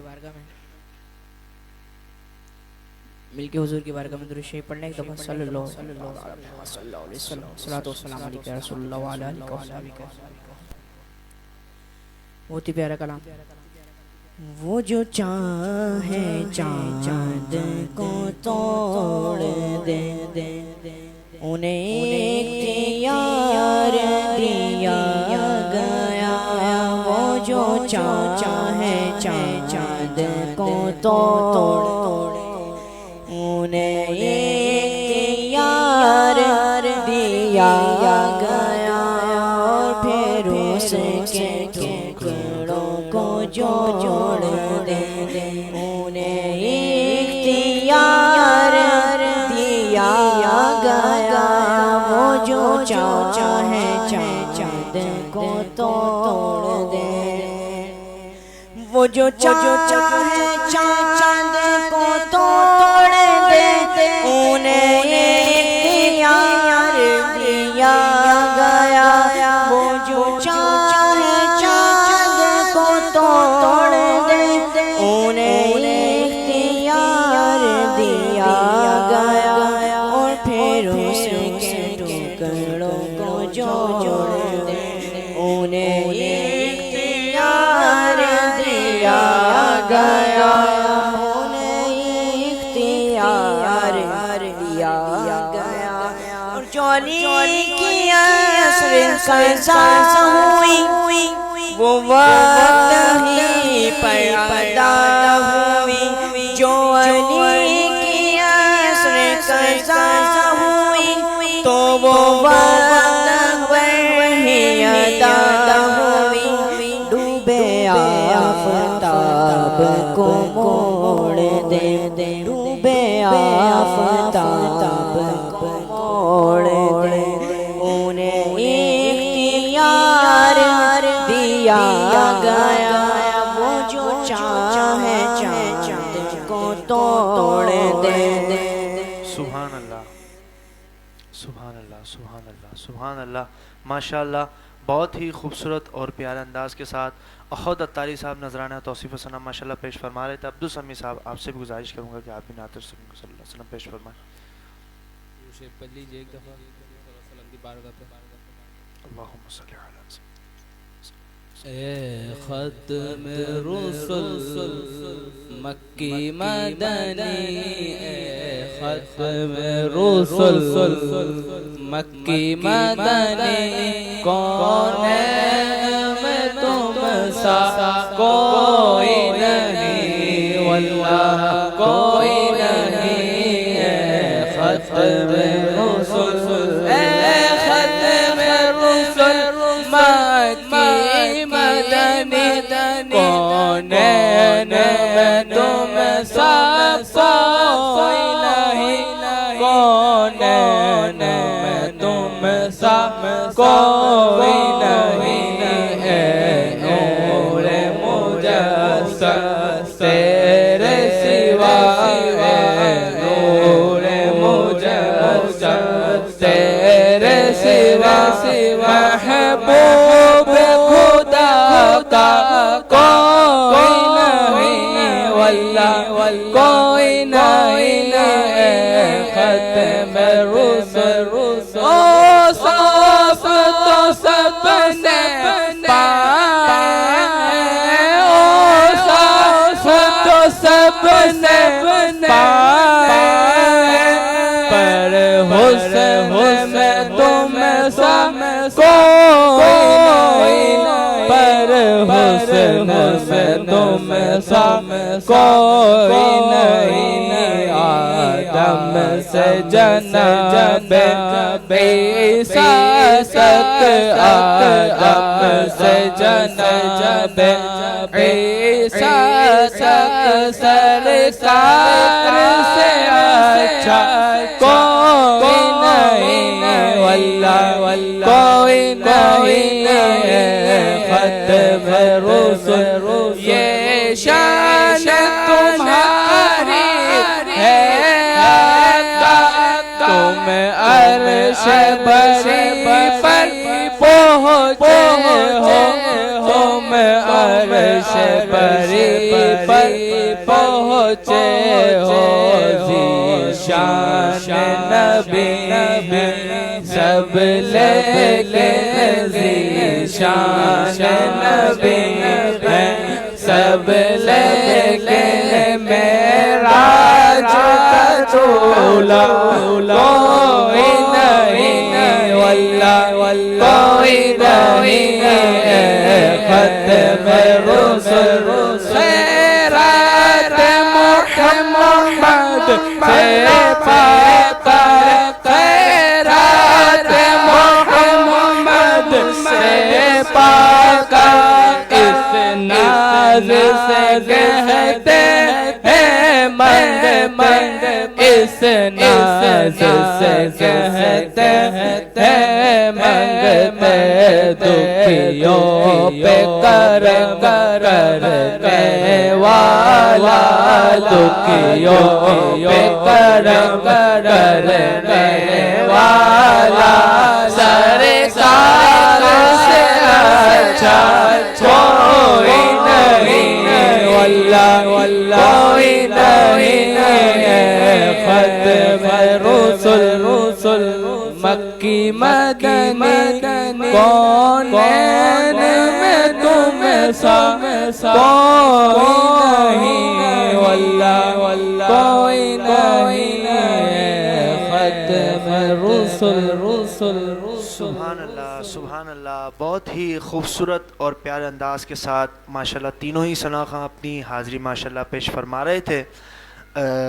اب چلتے ہیں دوبارہ سے ہم علامہ صاحب کی طرف. جتنے بھی دیکھنے اور سننے والے ناظرین اس وقت ہمارے ساتھ شامل ہیں, میں آپ تمام سے ایک بار پھر عرض کروں گا کہ ہماری اس لائیو ٹرانسمیشن کو زیادہ تر شیئر کر دیں تاکہ اور دوست آپ بھی ہمارے ساتھ مل کر شامل ہو سکے.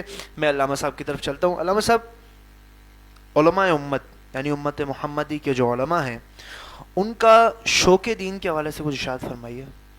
بسم اللہ الرحمن الرحیم. یہ فیصل بھائی, علماء کرام اس معاشرے کے بہت اہم فرد ہوتے ہیں. علماء کرام کے بارے میں نبی پاک علیہ الصلوۃ والسلام نے فرمایا کہ طالب علم جیسے یہ علماء کرام کہ یہ وہ ہستیاں ہیں کہ جن کے لیے سمندر کے اندر مچھلیاں بھی استغفار کرتی ہیں. اور علماء کرام کی قدر و منزلت واقعی آج کل کے لوگ پتہ نہیں پہچان نہیں رہے کیا مسئلہ ہے کہ علماء کرام کی جو عزت ہے وہ اس کو سمجھ نہیں پا رہے. حالانکہ جب قیامت کا دن ہوگا نا پھر علماء کرام کی قدر و منزلت کیا ہے وہ ہمیں پتہ چل جائے گی. سبحان اللہ. کہ جب جنت میں جا رہے ہوں گے لوگ تو روایتوں میں آتا ہے کہ عالم اور عابد کو لایا جائے گا. عابد سے کہا جائے گا کہ چلے جائیں آپ جنت میں جائیں. عالم سے کہا جائے گا کہ آپ ابھی رک جائیں کہ آپ نے دوسرے لوگوں کی شفاعت کرنی ہے کہ جن کے دنیا کے اندر تم نے اخلاق سنوارے ہیں ان کو اپنے ساتھ بھی جنت میں لے کے چلے. تو علماء کرام کی اتنی قدر و منزلت. اور اسی طریقے سے روایتوں میں آتا ہے کہ جنت کے اندر جب اللہ تعالیٰ اپنے بندوں پر انعامات فرمائے گا, ہر طرح کے انعام سے اللہ تعالیٰ اپنے بندوں کو نوازے گا, پھر اللہ فرمائے گا کہ اے میرے بندو مانگو اور کیا مانگتے ہو. سبحان اللہ. اب سارے سوچیں گے کہ اللہ تعالیٰ نے ہر چیز عطا فرما دی ہے کہ اب کیا کون سی شے باقی رہ گئی ہے کہ اللہ سے مانگے. اب پھر سارے آپس میں مشورہ کریں گے, پھر کہیں گے یار چلو عالم صاحب کے پاس چلتے ہیں, وہ ہمیں مشورہ دیں گے, ہمارے رہنمائی کریں گے کہ اب ہم اپنے رب کریم سے کیا مانگے. تو جنت کے اندر بھی علماء کرام کی ضرورت پڑے گی. تو وہاں پر علماء کرام کے محتاج ہے ہی ہیں, بلکہ اس دنیا میں بھی ہم علماء کرام کے محتاج ہیں. اب ہر اعتبار سے دیکھیں کہ علماء کرام کے بغیر کوئی چارہ ہی نہیں ہے. علماء کرام ہی ہیں کہ جو ہمیں شرعی مسائل بتاتے ہیں, ہمارے مسائل کا حل ہمیں بتاتے ہیں. اللہ نہ کرے کہیں پر انتقال ہو جائے تو وہاں پر ان کے نماز جنازہ پڑھانا, تدفین کرنا اور جو ہے نا غسل وغیرہ کے جو معاملات ہیں یہ علماء کرام ہی بتاتے ہیں اور وہی کرتے ہیں. اور اس کے علاوہ جب کہیں کوئی نکاح ہو تو کہتے ہیں بھائی علامہ صاحب کو بلائیں.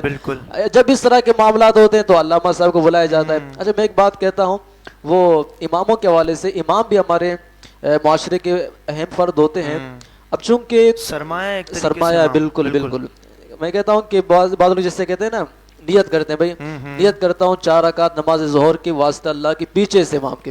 اب بہت سے لوگ جو نا پتہ ہے کیا مراد دیتے ہیں, بھائی اس امام کے پیچھے پڑھنا ہے کہ یہ امام کہاں جاتا ہے, کیا کرتا ہے, کیا کہتا ہے, کیا پیتا ہے, کس سے ملتا ہے, بس اس امام کے پیچھے پڑھنا ہے. بھائی پیچھے سے امام کا مطلب یہ نہیں کہ اس امام کے پیچھے پڑھنا ہے بلکہ اس امام کے پیچھے چلنا ہے. امام اس لیے ہوتے ہیں. تو لوگ جو ہے نا علماء کرام کو ٹارگٹ بناتے ہیں کہ یار بس یہ کیوں کر رہا ہے, یہ ایسا کیوں کر رہا ہے, یہ یہاں پر کیوں جا رہا ہے. اگر کوئی عالم صاحب اللہ تعالیٰ ان کو عطا کرے کوئی نئی گاڑی لے لے, کہتے ہیں کہ یار یہ کہاں سے لے کر آ گیا. کوئی موبائل لے لیں, یہ کہاں سے لے کے آ گیا. ارے جب تم جاہل لوگوں کو اللہ تعالیٰ دے دے گے تو یہ عالم کے جنہوں نے اپنی زندگی اللہ کے دین کے لیے وقف کی اللہ تعالیٰ انہیں نہیں دے سکتا. تو علماء کرام کی عزت اور منزلت کرنی چاہیے. کیونکہ قطع کلامی کے لیے معذرت چاہتے ہیں, میں مولانا اپنا حاجی عمران اتاری صاحب نگرانی شورا دعوت اسلامی کی ان کا ایک بیان سن رہا تھا. اس میں مولانا کے حوالے سے وہ ارشاد فرما رہے تھے کہ ہم برگر کھائیں, گاڑیوں میں گھومیں, سب کچھ کریں, ہمارے لیے جائز. اگر یہی کام کوئی مولوی کرے, مولانا کرے, مسجد کا امام کرے تو اس کے لیے ناجائز. وہ پھر سوشل میڈیا پہ وائرل کر دے کہ بھائی فلاں عالم دین آیا, وہ بڑے پروٹوکول کے ساتھ آیا, وہ کسی سے ہاتھ نہیں ملا رہا تھا, اس کے پاس بڑی بائک ہے, وہ فلاں ہوٹل پہ جا کے کھانا کھا رہا تھا. تو اس طریقے کے یعنی لوگ پھر اس طریقے کے اعتراضات کرتے ہیں علماء پہ, حالانکہ اماموں پہ. جی جی جی. تو یہ ہونا نہیں چاہیے. جی. حالانکہ اگر آپ جو نا کچھ زمانہ پہلے چلے جائیں تو علماء کرام کی بڑی عزت کی جاتی تھی, اور جب تک علماء کرام کی عزت اور ان کا احترام کیا جاتا تھا تو مسلمان جو نے ایک شان و شوکت سے زندگی گزار رہے تھے. جیسے ہارون رشید کے بارے میں آتا ہے کہ بادشاہ تھے, ملک کے بادشاہ ہیں, لیکن انہوں نے ایک عالم صاحب سے عرض کیا کہ حضور آپ میرے گھر تشریف لائیں اور میرے بیٹے کو پڑھا دیں. فرمانے لگے کہ علم جو ہے نا یہ اتنی کم شے نہیں کہ میں تیرے بیٹے کو پڑھانے کے لیے تیرے گھر آ جاؤں. سبحان اللہ. اب دیکھیں وہ بادشاہ تھے. اب لیکن اگر کوئی کسی بادشاہ سے اس طرح کی بات کرے, اس کی بات کو منع کر دے تو بادشاہ کچھ بھی اس کو سزا دے سکتا ہے. لیکن ان کو معلوم تھا کہ یہ عالم دین ہے, ان کی قدر و منزلت وہ جانتے تھے. تو انہوں نے کہا کہ حضرت صاحب پھر آپ ایسے کریں, میں اپنے بیٹے کو آپ کے پاس بھیجتا ہوں، لیکن آپ یہ کرم کیجیے گا کہ میرے بیٹے کو پہلے سبق دے دیں اور پھر روانہ کیجیے گا۔ آپ نے فرمایا کہ نہیں، ایسا بھی نہیں ہوگا، جو پہلے آئے گا اس کو پہلے سبق دیا جائے گا۔ تمہارا بیٹے پہلے آئے گا تو اسے پہلے سبق دیا جائے گا، اگر بعد میں آئے گا تو اسے بعد میں سبق دیا جائے گا۔ سبحان تو راضی ہو گئے، اور کیونکہ وہ عالم کی قدر و منزلت جانتے تھے۔ ایک مرتبہ جب وہ جا رہے تھے مدرسے کے قریب سے گزر رہے تھے، تو ان کا بیٹا اپنے استاد صاحب کو وضو کرا رہے تھے، تو پانی ڈال رہے تھے اور استاد صاحب وضو کر رہے تھے۔ ہارون رشید آتے ہی اپنے بیٹے کو ایک چابک مارا، خوب ڈانٹا پیٹا۔ کہتے ہیں کہ استاد صاحب وضو کر رہے ہیں تو پانی ڈال رہے ہو، اللہ تعالیٰ نے تمہیں 2 ہاتھ کیوں دیے ہیں؟ ایک ہاتھ سے پانی ڈالو، ایک ہاتھ سے اپنے استاد کے پاؤں دھو۔ تو وہ بادشاہ ہو کر علماء کرام کتنی قدر و منزلت کیا کرتے تھے، کیونکہ علماء جو دین ہوتے ہیں نا، یہ ویسے نہیں بن جاتے عالم کہ بھئی مطلب کہیں پر چلے گئے 1-2 مہینے کے اندر عالم بن گئے۔ عالم ایسے نہیں بنتے۔ علامہ ابن جوزی کے بارے میں آتا ہے کہ ایک بادشاہ کے دربار میں آپ تشریف فرماتے، زلزلہ آ گیا، زلزلہ آ گیا تو محل ہلنے لگا۔ اب کچھ جو ہے نا وہ جو تیر ہوتے ہیں وہ لکڑی کے لگے ہوتے تھے، وہ ٹوٹنے لگے۔ اب علامہ ابن جوزی رحمۃ اللہ تعالی وہاں سے اٹھ کر تشریف لے جانے لگے۔ بادشاہ غصہ آ گیا، اس نے کہا کہ علامہ صاحب، میں بادشاہ ہو کر یہاں پر بیٹھا ہوں اور آپ جو ہے نا میرے ہوتے ہو آپ جا رہے ہیں۔ تو علامہ ابن جوزی رحمۃ اللہ تعالی نے فرمایا کہ بادشاہ بات سن لے، تو اگرچہ بادشاہ ہے، اگرچہ یہ محل ابھی گر جائے، تو مر جائے، تیرے بعد تیرا جو بیٹا ہوگا کوئی اور ہوگا، اس کو تیرا وارث بنا کر تخت پہ بٹھا دیا جائے گا، کوئی دوسرا بادشاہ بن جائے گا، لیکن اگر آج میں مر گیا تو مجھ جیسا عالم بننے کے لیے پھر 50 سال لگیں گے۔ سبحان تو اللہ۔ علماء کرام ایسے نہیں بنتے۔ اب میں آپ کو عرض کروں کہ علماء کرام جو ہمارے دین کے اصل سرمایہ ہیں، ان کا علم کے ساتھ کیسا لگن ہوا کرتا تھا، ان کا جذبہ، ان کا شوق کیسا ہوا کرتا تھا۔ دیکھیے صحابہ کرام علیہم رضوان، ان کی تڑپ کیسی تھی، اور ان کے بعد جو تابعین کرام کہ وہ ایک ایک حدیث پاک سننے کے لیے کئی دنوں کا سفر کیا کرتے تھے، کئی ملکوں کا سفر کرتے تھے صرف ایک حدیث پاک سننے کے لیے۔ تو ان کا ایسا شوق اور جذبہ تھا۔ اب یہی شوق اور جذبہ آگے چلتے چلتے علماء کرام کے اندر منتقل ہوتا گیا۔ ہمارے اعلیٰ حضرت امام احمد رضا خان رحمۃ اللہ تعالی علیہ، سبحان اللہ، تو انہوں نے تقریباً 13.25 سال کی عمر سے فتویٰ نویسی لکھنا شروع کر دیا تھا، سبحان اللہ، اور ان کے بارے میں آتا ہے کہ تقریباً 1000 سے زائد آپ نے کتابیں لکھی ہیں۔ سبحان اللہ، سبحان آپ رحمت اللہ تعالی علیہ دن کے اندر 2.5 سے 3 گھنٹے صرف آرام کیا کرتے تھے، سبحان اللہ، کیونکہ سارا دن جو ہے نا علم حاصل کرنے اور سکھانے میں آپ لگاتے تھے، تصنیف اور تعلیم اور مطالعے میں آپ لگاتے تھے۔ اور جب آپ کی طبیعت ناساز ہو جاتی تو ڈاکٹر آپ کو مشورہ دیتے کہ حضرت تھوڑی سی آب و ہوا چینج کرنے کے لیے کہیں تشریف لے کے چلیں، اور سیر و تفریح کے لیے تاکہ طبیعت بھی فریش رہے آپ کے، تو آپ ان کے مشورے پر چلے تو جاتے ہیں، لیکن سیر و تفریح کرنے کے لیے نہیں، وہاں پر بھی اپنی کتابیں ساتھ لے کے چلتے، ادھر بھی جو ہے نا مطالعہ اور تصنیف کا سلسلہ جاری رہے گا۔ یہی وجہ ہے کہ آج بر صغیر میں کروڑوں مسلمانوں کا ایمان اور عقیدہ مضبوط ہے، تو یہ صدقہ ہے میرے اعلیٰ حضرت کا۔ تو انہوں نے ان کا علم کے ساتھ ایسا شوق اور ایسی لگن تھی۔ ہمارے حنابلہ کے ایک امام ہیں، بڑے مشہور امام ہیں، 6 صدی کے امام ہیں، ابو الوفا بن عقیل رحمۃ اللہ تعالی علیہ۔ یہ خود اپنے بارے میں ارشاد فرماتے ہیں کہ میں نے اپنی زندگی کا ایک لمحہ بھی ضائع نہیں کیا۔ اب شوق دیکھے گئے ان کا علم کا کہ ایک لمحہ بھی ضائع نہیں کیا۔ کہتے ہیں کہ جب علمی بحث کرتے کرتے میری زبان تھک جاتی، مطالعہ کرتے کرتے میری آنکھیں تھک جاتی، تو میں لیٹ جاتا، آنکھیں بند کر دیتا، میں مسائل سوچنے لگتا۔ یعنی کہ اس وقت بھی علم سیکھنے کا جو سلسلہ تھا وہ منقطع نہیں ہو جاتا، اگرچہ بالکل میں تھک جاتا، نڈال ہو جاتا، لیکن پھر بھی میں مسائل اپنے ذہن کے اندر سوچتا رہتا۔ اور علامہ یہ خود اپنے بارے میں ارشاد فرماتے ہیں کہ جب میں کھانا کھاتا ہوں نا تو اکثر طور پر میں چوری بنا کر کھاتا ہوں۔ فرماتے ہیں کہ اس لیے کہ جیسے ہم کہتے ہیں نا کہ روٹی توڑ کر لقمہ بنا کر پھر کھاتے ہیں، وہ فرماتے ہیں کہ روٹی توڑ کر لقمہ بنا کر کھانے میں اور چوری بنا کر کھانے میں بڑا فرق ہے، کیونکہ اگر آپ روٹی توڑ کر کھانا کھائیں گے اس میں وقت زیادہ لگے گا، لیکن چوری بنا کر آپ کھائیں گے تو اس میں وقت کم لگے گا۔ وہ فرماتے ہیں میں یہی استعمال کرتا ہوں تاکہ میرا وقت بچے، حالانکہ آپ دیکھیں اس میں کتنا وقت لگتا ہے، چوری بنا کر کھانے میں بھی اتنا ہی وقت لگے گا اور روٹی توڑ کر آپ کھائیں گے اتنا ہی وقت لگے گا، زیادہ سے زیادہ 2 سے 3 منٹ کا فرق ہو، لیکن وہ فرماتے ہیں کہ یہ وقت بھی میں ضائع کرنا نہیں چاہتا۔ اسی لیے علامہ ابن جوزی رحمۃ اللہ تعالی علیہ نے ان کے بارے میں فرمایا کہ اللہ کے اس بندے نے 80 سے زائد فنون پر تصنیف لکھی ہے، سبحان اللہ، اور انہوں نے ایک کتاب لکھی کہ جو 800 جلدوں پر مشتمل تھی۔ سبحان اللہ 800 جلدوں پر، اور کہا جاتا ہے کہ دنیا میں لکھی جانے والی سب سے بڑی کتاب انہی کی ہے. تو ان کا ایسا شوق تھا. اور علامہ ابن جوزی رحمۃ اللہ تعالی علیہ، وہ خود بڑے ایک مشہور عالم محدث ہیں. وہ اپنے بارے میں کہتے ہیں کہ میں نے زمانہ طالب علمی میں 20,000 سے زائد کتابوں کا مطالعہ کیا. سبحان اللہ سبحان اللہ 20,000 سے زائد کتابیں. اللہ اکبر. اور پھر کہتے ہیں اس کے بعد جامعہ نظامیہ کا جو مکتب تھا اس کے اندر جتنی کتابیں تھی ساری میں نے پڑھ لی. اس کے اندر تقریباً 6,000 کتابیں موجود تھیں. سبحان اللہ. اور کہتے ہیں کہ بغداد کے اندر جتنے مکتبے تھے، مکتب حنفیہ، مکتب حمیدی، مکتب عبد الوہاب، مکتب ابی محمد، جتنے بھی مکتبے میرے 10 سے رس میں تھے، میں نے سب کی کتابیں پڑھ لی ہیں. سبحان اللہ اللہ اکبر. اور انہوں نے ایک وصیت کی تھی کہ جب میرا انتقال ہو جائے اور میری میت کو غسل دینے کے لیے جب پانی گرم کیا جائے تو پانی گرم کرنے کے لیے کہیں اور سے لکڑی جمع نہ کیا جائے، بلکہ حدیث پاک لکھنے کے لیے جو میں نے قلم استعمال کی اس کی تراش ہی کافی ہوگی. اور یہی کہا جاتا ہے کہ جب ان کی میت کے لیے پانی گرم کیا گیا تو جو تراش یعنی قلم سے لکھا جاتا ہے نا پہلے کے زمانے میں، تو جو حدیث پاک لکھنے میں انہوں نے جو قلم تراشی تھی وہ تراش ہی کافی ہو گیا تھا. تو اس سے آپ اندازہ لگا سکتے ہیں کہ انہوں نے کتنی حدیث پاک لکھی ہے.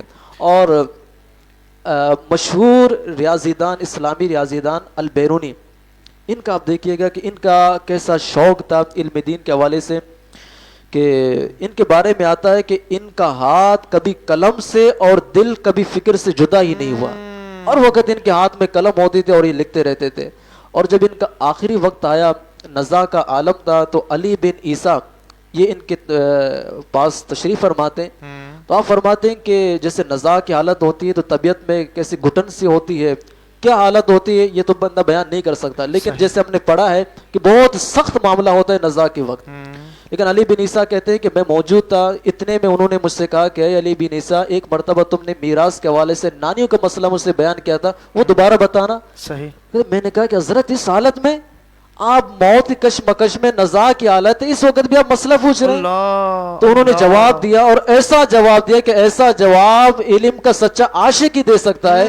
فرمانے لگے کہ میں اس مسئلے کو حاصل کر کے اس دنیا سے جاؤں، یہ اس سے بہتر نہیں ہے کہ میں اس مسئلے سے جاہل ہو کر اس دنیا سے جاؤں. سبحان اللہ. تو علی بن عیسیٰ کہتے ہیں کہ میں نے وہ مسئلہ ان کے سامنے دہرایا، انہوں نے وہ مسئلہ یاد کیا. میں جیسے وہاں سے رخصت ہوا، گھر سے باہر نکلا، تھوڑی ہی دور میں چلا گیا تھا، اندر سے آہ بکا کی آواز آئی. میں سمجھ گیا کہ ان کا انتقال ہو گیا. آخری وقت ہے لیکن پھر بھی علم دین حاصل کرنے کا ایسا جذبہ ہے. سبحان اللہ. ایسا واقعہ امام ابو یوسف رحمۃ اللہ تعالی علیہ کے بارے میں بھی آتا ہے کہ ان کا بھی نزا کا عالم تھا، آخری وقت تھا. تو ابراہیم بن الجرح رحمۃ اللہ تعالی علیہ یہ ان کی خدمت میں حاضر تھے، بیمار پرسی کے لیے آئے تھے. تو بے ہوشی کا عالم تھا. جیسے تھوڑے سے ہوش سنبھلنے لگے تو اب امام ابو یوسف رحمۃ اللہ تعالی علیہ نے ان سے کہا کہ ابراہیم تمہارا اس مسئلے کے حوالے میں کیا رائے ہے؟ اس نے کہا کہ حضور آپ ایسی حالت میں اور پھر بھی دینی مسائل پر بحث کر رہے ہیں. کہا کہ وہ بات چھوڑ دیں، یہ مسئلہ بتا دیں، ہو سکتا ہے کہ اسی کی وجہ سے کسی کے نجات ہو جائے. پھر پوچھا کہ رمی جمار جو پتھر مارے جاتے شیطان کو، فرمایا کہ پیدل چل کر جو ہے نا مارنا افضل ہے یا سواری کی حالت میں مارنا افضل ہے؟ جی جی. تو ابراہیم فرماتے کہ میں نے عرض کیا کہ پیدل چل کر مارنا افضل ہے. فرمایا کہ غلط. کہتے میں نے کہا کہ سواری کی حالت میں مارنا افضل ہے. کہتا یہ بھی غلط. لیکن حضور پھر آپ ارشاد فرما دیں. تو امام ابو یوسف رحمۃ اللہ تعالی نے فرمایا کہ جس رمی کے بعد دعا کے لیے وقوف ہو اس میں پیدل چل کے مارنا افضل ہے، ورنہ سواری کی حالت میں مارنا افضل ہے. سبحان اللہ. دیکھیں یہ ان کا آخری وقت ہے اور پھر بھی علم کا جو نا کیسا شوق ہے، کیسا جذبہ ہے، اس وقت بھی دینی مسائل پر بحث کر رہے ہیں. اور علامہ ابن جریر رحمۃ اللہ تعالی علیہ ان کے بارے میں آتا ہے کہ انہوں نے اپنے شاگردوں سے ایک مرتبہ فرمایا کہ اگر میں قرآن کریم کی تفسیر لکھوں تو تم پڑھو گے؟ شاگردوں نے کہا کہ حضور ہم تو آپ کے طالب علم ہیں، صحیح، ہم جو پڑھائیں گے ہم پڑھیں گے، اس میں کون سا مسئلہ ہے؟ جی یہ بتا دیں کتنی بڑی تفسیر ہوگی؟ آپ نے فرمایا کہ 30,000 اوراق پر مشتمل ہوگی. کتنی؟ 30,000 اوراق پر مشتمل ہوگی. ایک ہوتا ہے نا صفا، ایک ہوتا ہے ورق. صفا کہتے ہیں کہ اس ایک رخ کو صفا کہتے ہیں، اور دونوں کو مطلب جو پورا ایک ہوتا ہے نا اسے ورق کہا جاتا ہے. آپ نے فرمایا کہ 30,000 اوراق پر مشتمل تفسیر ہوگی. اب شاگردوں نے کہا کہ حضور اتنی لمبی تفسیر، اتنی لمبی تفسیر پڑھنے کے لیے اتنی لمبی عمر کہاں سے لے کے آئے؟ پھر آپ رحمت اللہ تعالی علیہ نے تفسیر لکھی اور 3000 اوراق پر مشتمل وہ تفسیر ہوئی اور آپ نے 7 سال تک اپنے شاگردوں کو املا کرائی اور وہ 30 جلدوں میں شائع ہو گئی. سبحان اب اللہ. دیکھیے وہ علامہ ابن جریر رحمۃ اللہ تعالی علیہ جو 30,000 صفحوں پر تفسیر لکھنے کے لیے تیار ہے، اور آج ایک ہماری حالت ہے کہ 30 صفحے کا رسالہ پڑھنے کے لیے بھی تیار ہم نہیں بالکل، ہوتے. واقعی دیکھیے میں اگر ہم حقیقت جو ہے نا بات ہے. کوشش کریں علم دین کے لیے، اگر روزانہ کم سے کم 10 صفحے پڑھنے کے التزام کر لینا، 10 صفحات پڑھ لیں، کچھ ہی عرصے کے بعد ایک کثیر علم کا ذخیرہ ہم حاصل کر سکتے سبحان ہیں. اللہ. اور ان کے بارے میں آتا ہے کہ علامہ ابن جریر رحمۃ اللہ تعالی علیہ نے اپنی زندگی میں 3,58,000 اوراق لکھے. اللہ 3,58,000 اوراق انہوں نے لکھے. سبحان اللہ اکبر، ایسا ان کا جذبہ تھا. سبحان اللہ. امام محمد رحمۃ اللہ تعالی جو امام اعظم کے شاگرد ہیں، ان کے مسئلے مسائل پڑھتے ہیں درس نظامی میں. ایک مرتبہ امام شافعی رحمۃ اللہ تعالی علیہ کی بارگاہ میں حاضر ہوئے تو رات وہیں بھی قیام فرمایا. رات کا وقت ہوا تو امام شافعی رحمۃ اللہ تعالی علیہ گئے، وضو وغیرہ کیا، نوافل پڑھنے میں مشغول ہو گئے. امام محمد رحمۃ اللہ تعالی علیہ لیٹ گئے. اب امام شافعی رحمۃ اللہ تعالی علیہ کو یہ بات تھوڑے سے عجیب سی گزری کہ اتنے بڑے عالم دین اور ویسے ہی سو گئے. خیر امام شافعی رحمۃ اللہ تعالی علیہ ساری رات نوافل پڑھتے رہے. صبح ہو گئی، وضو کے لیے پانی لایا گیا تو امام محمد رحمۃ اللہ تعالی علیہ نے وضو نہیں کیا، بغیر وضو کی نماز پڑھ لی. اب امام شافعی نے پوچھا کہ جناب وضو نہیں کیا اور ویسے نماز پڑھ لی، کیا تمہارے یہاں سونے سے وضو نہیں ٹوٹتا یا وضو معاف ہو گئی، کیا مسئلہ کیا ہے؟ تو امام محمد رحمۃ اللہ تعالی نے فرمایا کہ حضور آپ نے ساری رات اپنی ذات کے نفع کے لیے نوافل پڑھی، لیکن میں نے ساری امت کے لیے ساری رات میں نے قرآن مجید سے 1000 سے زائد مسائل میں نے نکالے. اللہ اللہ. امام شافعی فرماتے ہیں کہ جب میں نے ان کی یہ بات سنی تو میں اپنی شب بیداری بھول گیا. میں نے کہا کہ شب بیداری کر کے جاگنا اتنا دشوار نہیں جتنا لیٹ کر جاگنا اتنا دشوار ہے. سبحان اللہ. تو وہ لیٹتے تھے، سوئے نہیں، آنکھیں بند کی اور دینی مسائل سوچتے رہے. تو ان کا ایسا شوق، ایسا جذبہ تھا. اور امام شافعی رحمۃ اللہ تعالی علیہ کی آخری بات میں آپ کو عرض کر دوں، آپ سے پوچھا گیا کہ حضور علم سے آپ کی محبت کیسی ہے. اب آپ ان کا فرمان سنیے گا اور پھر ہمیں بھی اپنے اندر غور کر لینا چاہیے کہ ہماری حالت کیسی ہے. آپ سے پوچھا گیا کہ علم سے آپ کی محبت کیسی ہے. آپ نے فرمایا کہ جب بھی میں علم کی کوئی نئی بات سنتا ہوں نا تو میرے جسم کا ہر عضو اس کے لیے جو ہے لطف اندوز ہو رہا ہوتا ہے. اللہ اکبر. اور پھر پوچھا گیا کہ آپ علم کے لیے حریص کیسے ہیں، علم کے لیے حرص کیسا ہے آپ کا. آپ نے فرمایا کہ جیسے کوئی انتہائی بخیل، انتہائی کنجوس جو مال کا حریص ہے، اسے مال سے کتنا حرص ہوتا ہے، مجھے علم کے لیے اتنا حرص ہے. اور پھر پوچھا گیا کہ علم کے لیے آپ کی طلب کیسی ہے. آپ نے فرمایا کہ اگر کوئی عورت ہو، اس کا ایک ہی بیٹا ہو اور وہ بیٹا گم ہو جائے، اس عورت کو کتنی طلب ہوتی ہے اپنے بیٹے کے لیے. فرمایا کہ مجھے علم کے لیے اتنی طلب ہے. پیارے اسلامی بھائیوں، علم حاصل کرنا یہ بڑی سعادت کی بات ہے. کہ دیکھیے جیسے میں نے آپ کے سامنے عرض کیا کہ علماء کرام انہوں نے اپنی ساری زندگی علم کے لیے وقف کر دیا اور وہ ساری زندگی علم دین حاصل کرتے رہے.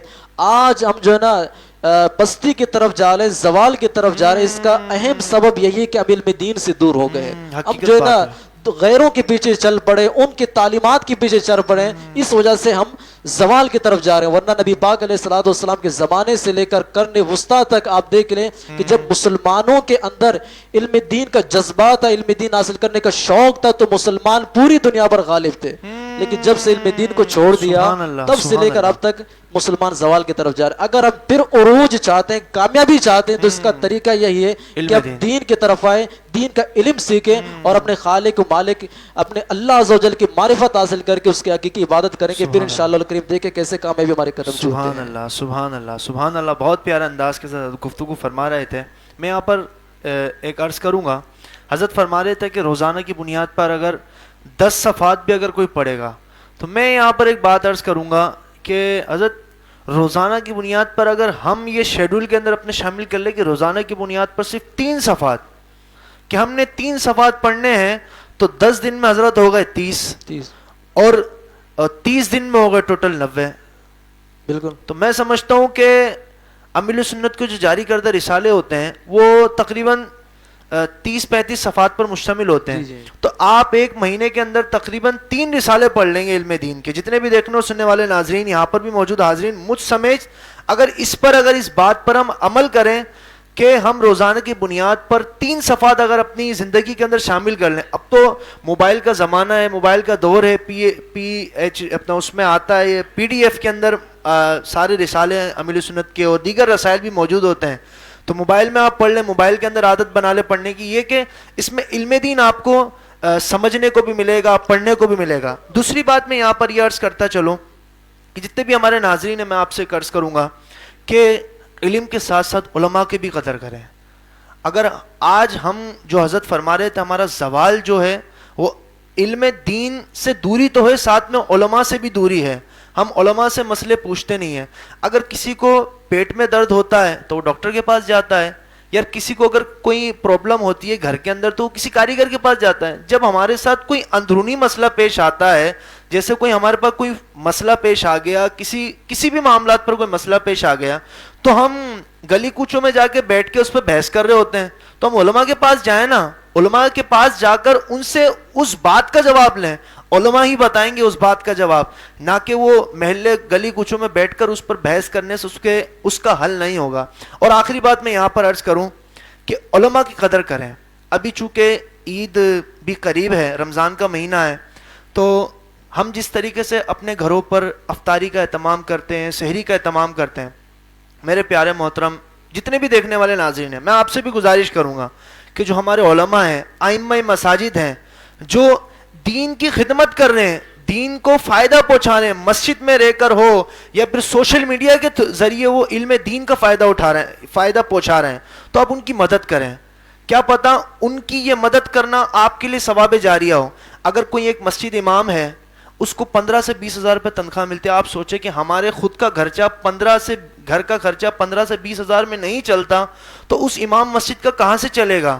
15 سے 20 ہزار کے اندر, اس کے اندر بجلی کا بھی بل ہے, پانی کا بھی بل ہے, گیس کا بھی بل ہے, اس کے علاوہ دیگر اخراجات ہیں. تو میں آپ تمام سے, جتنے بھی دیکھنے اور سننے والے ناظرین, آپ سے عرض کروں گا, عید کا موقع بھی قریب ہے, تو 5,000 روپے اپنا ذہن بنا لے کہ اپنی قریبی مسجد کے امام صاحب کو ہم نے لفافے میں ڈال کر دینا ہے. اگر ہم نے یہ کام شروع کر دیا نا, تو یہ جو آج ہمارے اوپر جو حقیقی طور پر جو زوال علم دین سے دوری ہے, اللہ تعالیٰ کے کرم سے انشاءاللہ یہ اللہ تعالیٰ ہمارے جو دلوں میں ہے نا علم دین کی ایک محبت بھی پیدا کر دے گا, علم دین کے قریب بھی کر دے گا. تو میرے ساتھ حافظ غلام مصطفیٰ اشرفی صاحب بھی ساتھ ہیں, میں ان سے گزارش کروں گا کہ نعت رسول مقبول صلی اللہ علیہ وسلم پیش فرمائیں. صلو علی الحبیب صلی اللہ تعالی علیہ وسلم. نعمتیں بانٹتا جسم وہ ذیشان گیا, نعمتیں بانٹتا جسم وہ ذیشان گیا, نعمتیں بانٹتا جسم وہ ذیشان گیا, نعمتیں بانٹتا جسم وہ ذیشان گیا, ساتھ ہی منشی رحمت کا قلمدان گیا, ساتھ ہی منشی رحمت کا قلمدان گیا, لے خبر کے غیروں کی طرف دھیان گیا, لے خبر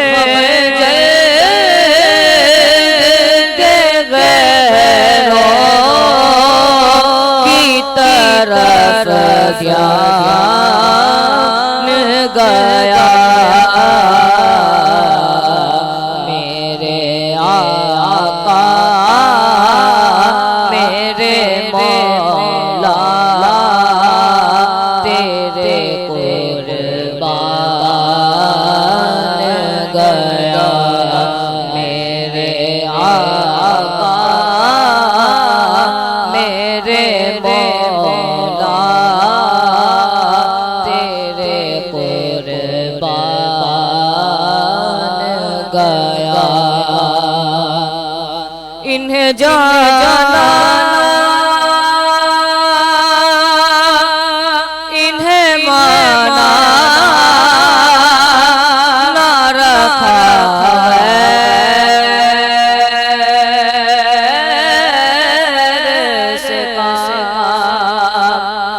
بس انہیں جانا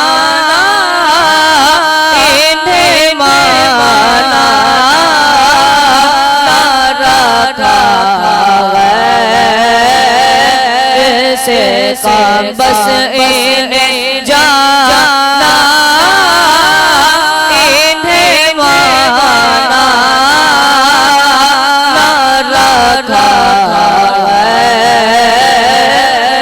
سے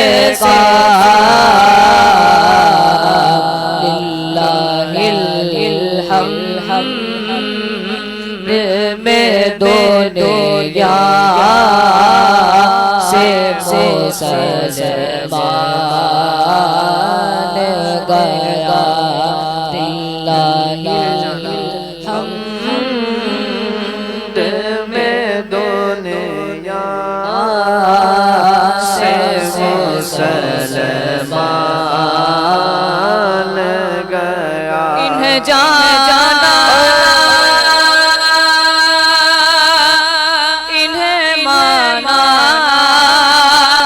نہ رکھا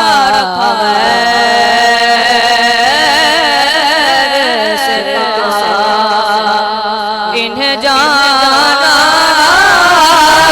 انہیں مانا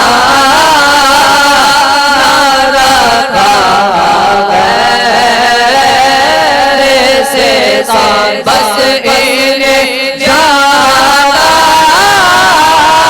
انہیں مانا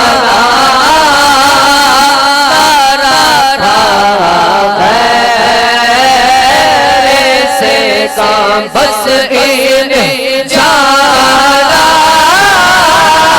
انہیں مانا رکھا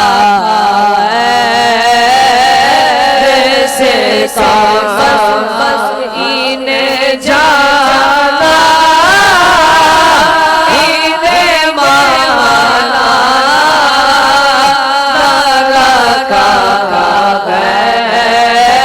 رکھا سے للہ الحمد میں دنیا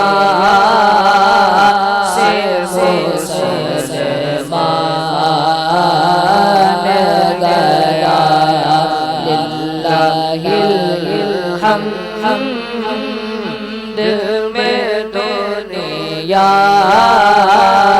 سے مسلمان گیا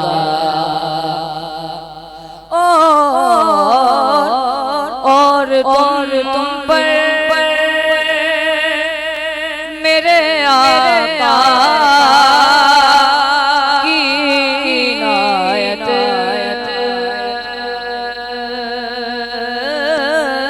نہ سہی اور تم پر میرے آقا کی عنایت نہ سہی نجدیوں کل پڑھا ہے کبھی احسان گیا نجدیوں کل پڑھانے کا بھی احسان گیا انہیں جانا انہیں مانا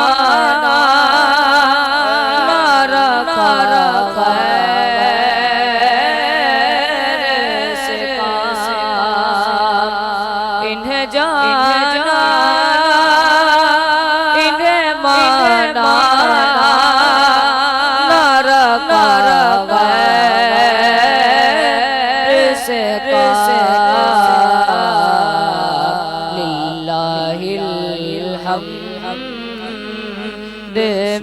دنیا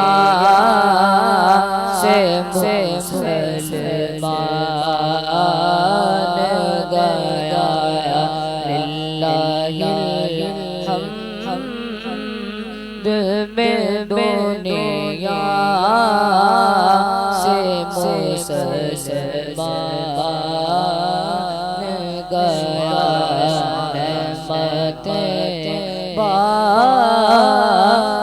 للہ الحمد میں دنیا سے مسلمان گیا جان و دل ہوش و خرد سب تو مدینے پہنچے جان و دل ہوش و خرد سب تو مدینے پہنچے تم نہیں چلتے رضا رضا چلنا تم نہیں چلتے رضا سارا تو سارا سامان گیا سبحان اللہ بہت ہی خوبصورت انداز کے ساتھ عاشق رسول پکے عاشق رسول اعلیٰ حضرت کا بڑا خوبصورت انداز کے ساتھ مقبول بارگاہ کلام ماشاءاللہ پیش فرما رہے تھے ہمارے غلام مصطفیٰ اشرفی صاحب حضرت کچھ آپ ارشاد فرما رہے تھے ارشاد فرمائیے دیکھیں فیصل بھائی میں آپ کے اس پلیٹ فارم کے تھرو تمام حاضرین سے اور ناظرین سے میں ایک عرض کروں گا الحمدللہ اس پرفتن زمانے میں کہ جہاں لوگ دین اسلام سے دور ہو رہے تھے علم دین سے دور ہو رہے تھے تو دعوت اسلامی ہمارے لیے اللہ تعالیٰ کی ایک عظیم نعمت ہے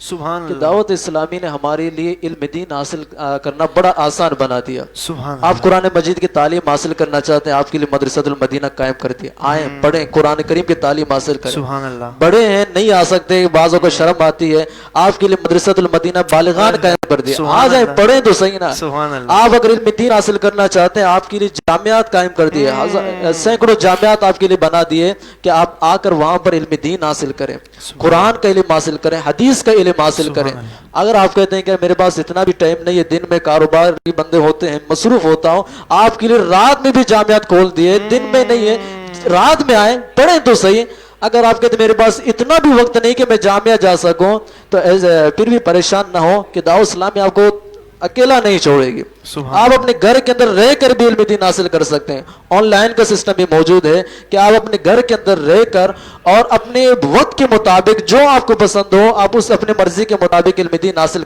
کر سکتے ہیں تو آپ سیکھنے والے بنے سکھانے والے بہت ملیں گے اور آخر میں ایک بات عرض کروں گا علماء کرام سے بھی اور جو حفاظ کرام ہیں بسا اوقات لوگ جو نا عجیب عجیب باتیں کرتے ہیں تو دل چھوٹا مت کیجئے گا جی کہ ایسا نہ ہو کہ کوئی علماء کرام کے بارے میں اس طرح کی بات کرتے یا آپ کو کوئی بات کہہ دے تو آپ ناراض نہ ہوں کیونکہ اللہ تعالیٰ نے جو آپ کو دولت عطا فرمائی ہے نا قرآن کریم جی تو دیکھیے قرآن کریم کی ابتدا بسم اللہ کے با سے ہوتی ہے اور اختتام والناس کے سین پر جی تو یہ کیا بنا بس بے سے ابتدا سین بے اختتام بس اگر اس کو الٹا پڑھیں تو یہ بنے گا سب تو یعنی کہ اس قرآن کے اندر سب ہے جو اللہ نے تجھے عطا کیا اور یہ سب تیرے لیے بس ہے بس سبحان اللہ اللہ تعالیٰ قرآن کی برکت ہے سبحان اللہ بہت پیارے انداز کے ساتھ حضرت آخری کچھ کلام فرما رہے تھے ماشاءاللہ اللہ تعالیٰ حضرت کے علم اور عمر میں مزید برکت عطا فرمائے اچھا ماشاءاللہ ابھی حالیہ جو ہے وہ 10 نظامی صاحب فارغ و تحصیل ہوئے ماشاءاللہ اللہ تعالیٰ آپ کے علم اور عمر میں برکت عطا فرمائے بہت اچھی ماشاءاللہ حضرت نے گفتگو کری ماشاءاللہ میں بالخصوص حضرت علامہ مولانا برہان قادری صاحب کا اور تمام ثناخواں حضرات خرہ حضرات کا پوری مرحبا اسلام کی ٹیم کی جانب سے میں آپ تمام کو مبارکباد اور شکریہ ادا کرتا ہوں کہ آپ تمام ہماری اس دعوت پر تشریف لائے. اللہ تعالیٰ آپ کو بار بار حج بیت اللہ، بار بار میٹھے مدینہ شریف کی حاضری نصیب فرمائے. جی ہاں ناظرین، انشاءاللہ پھر کل ملاقات ہوگی. اب ہمیں دیں اجازت. کل پھر انشاءاللہ اسی اپنے پن کے ساتھ کہ اپنا بہت سارا خیال رکھیے گا، روزے رکھتے رہیں، نمازوں کی پابندی کرتے رہیں، قرآن پاک کی تلاوت کرتے رہیں، نوافل کی بھی کثرت کرتے رہیں، علم دین بھی پھیلاتے رہیں.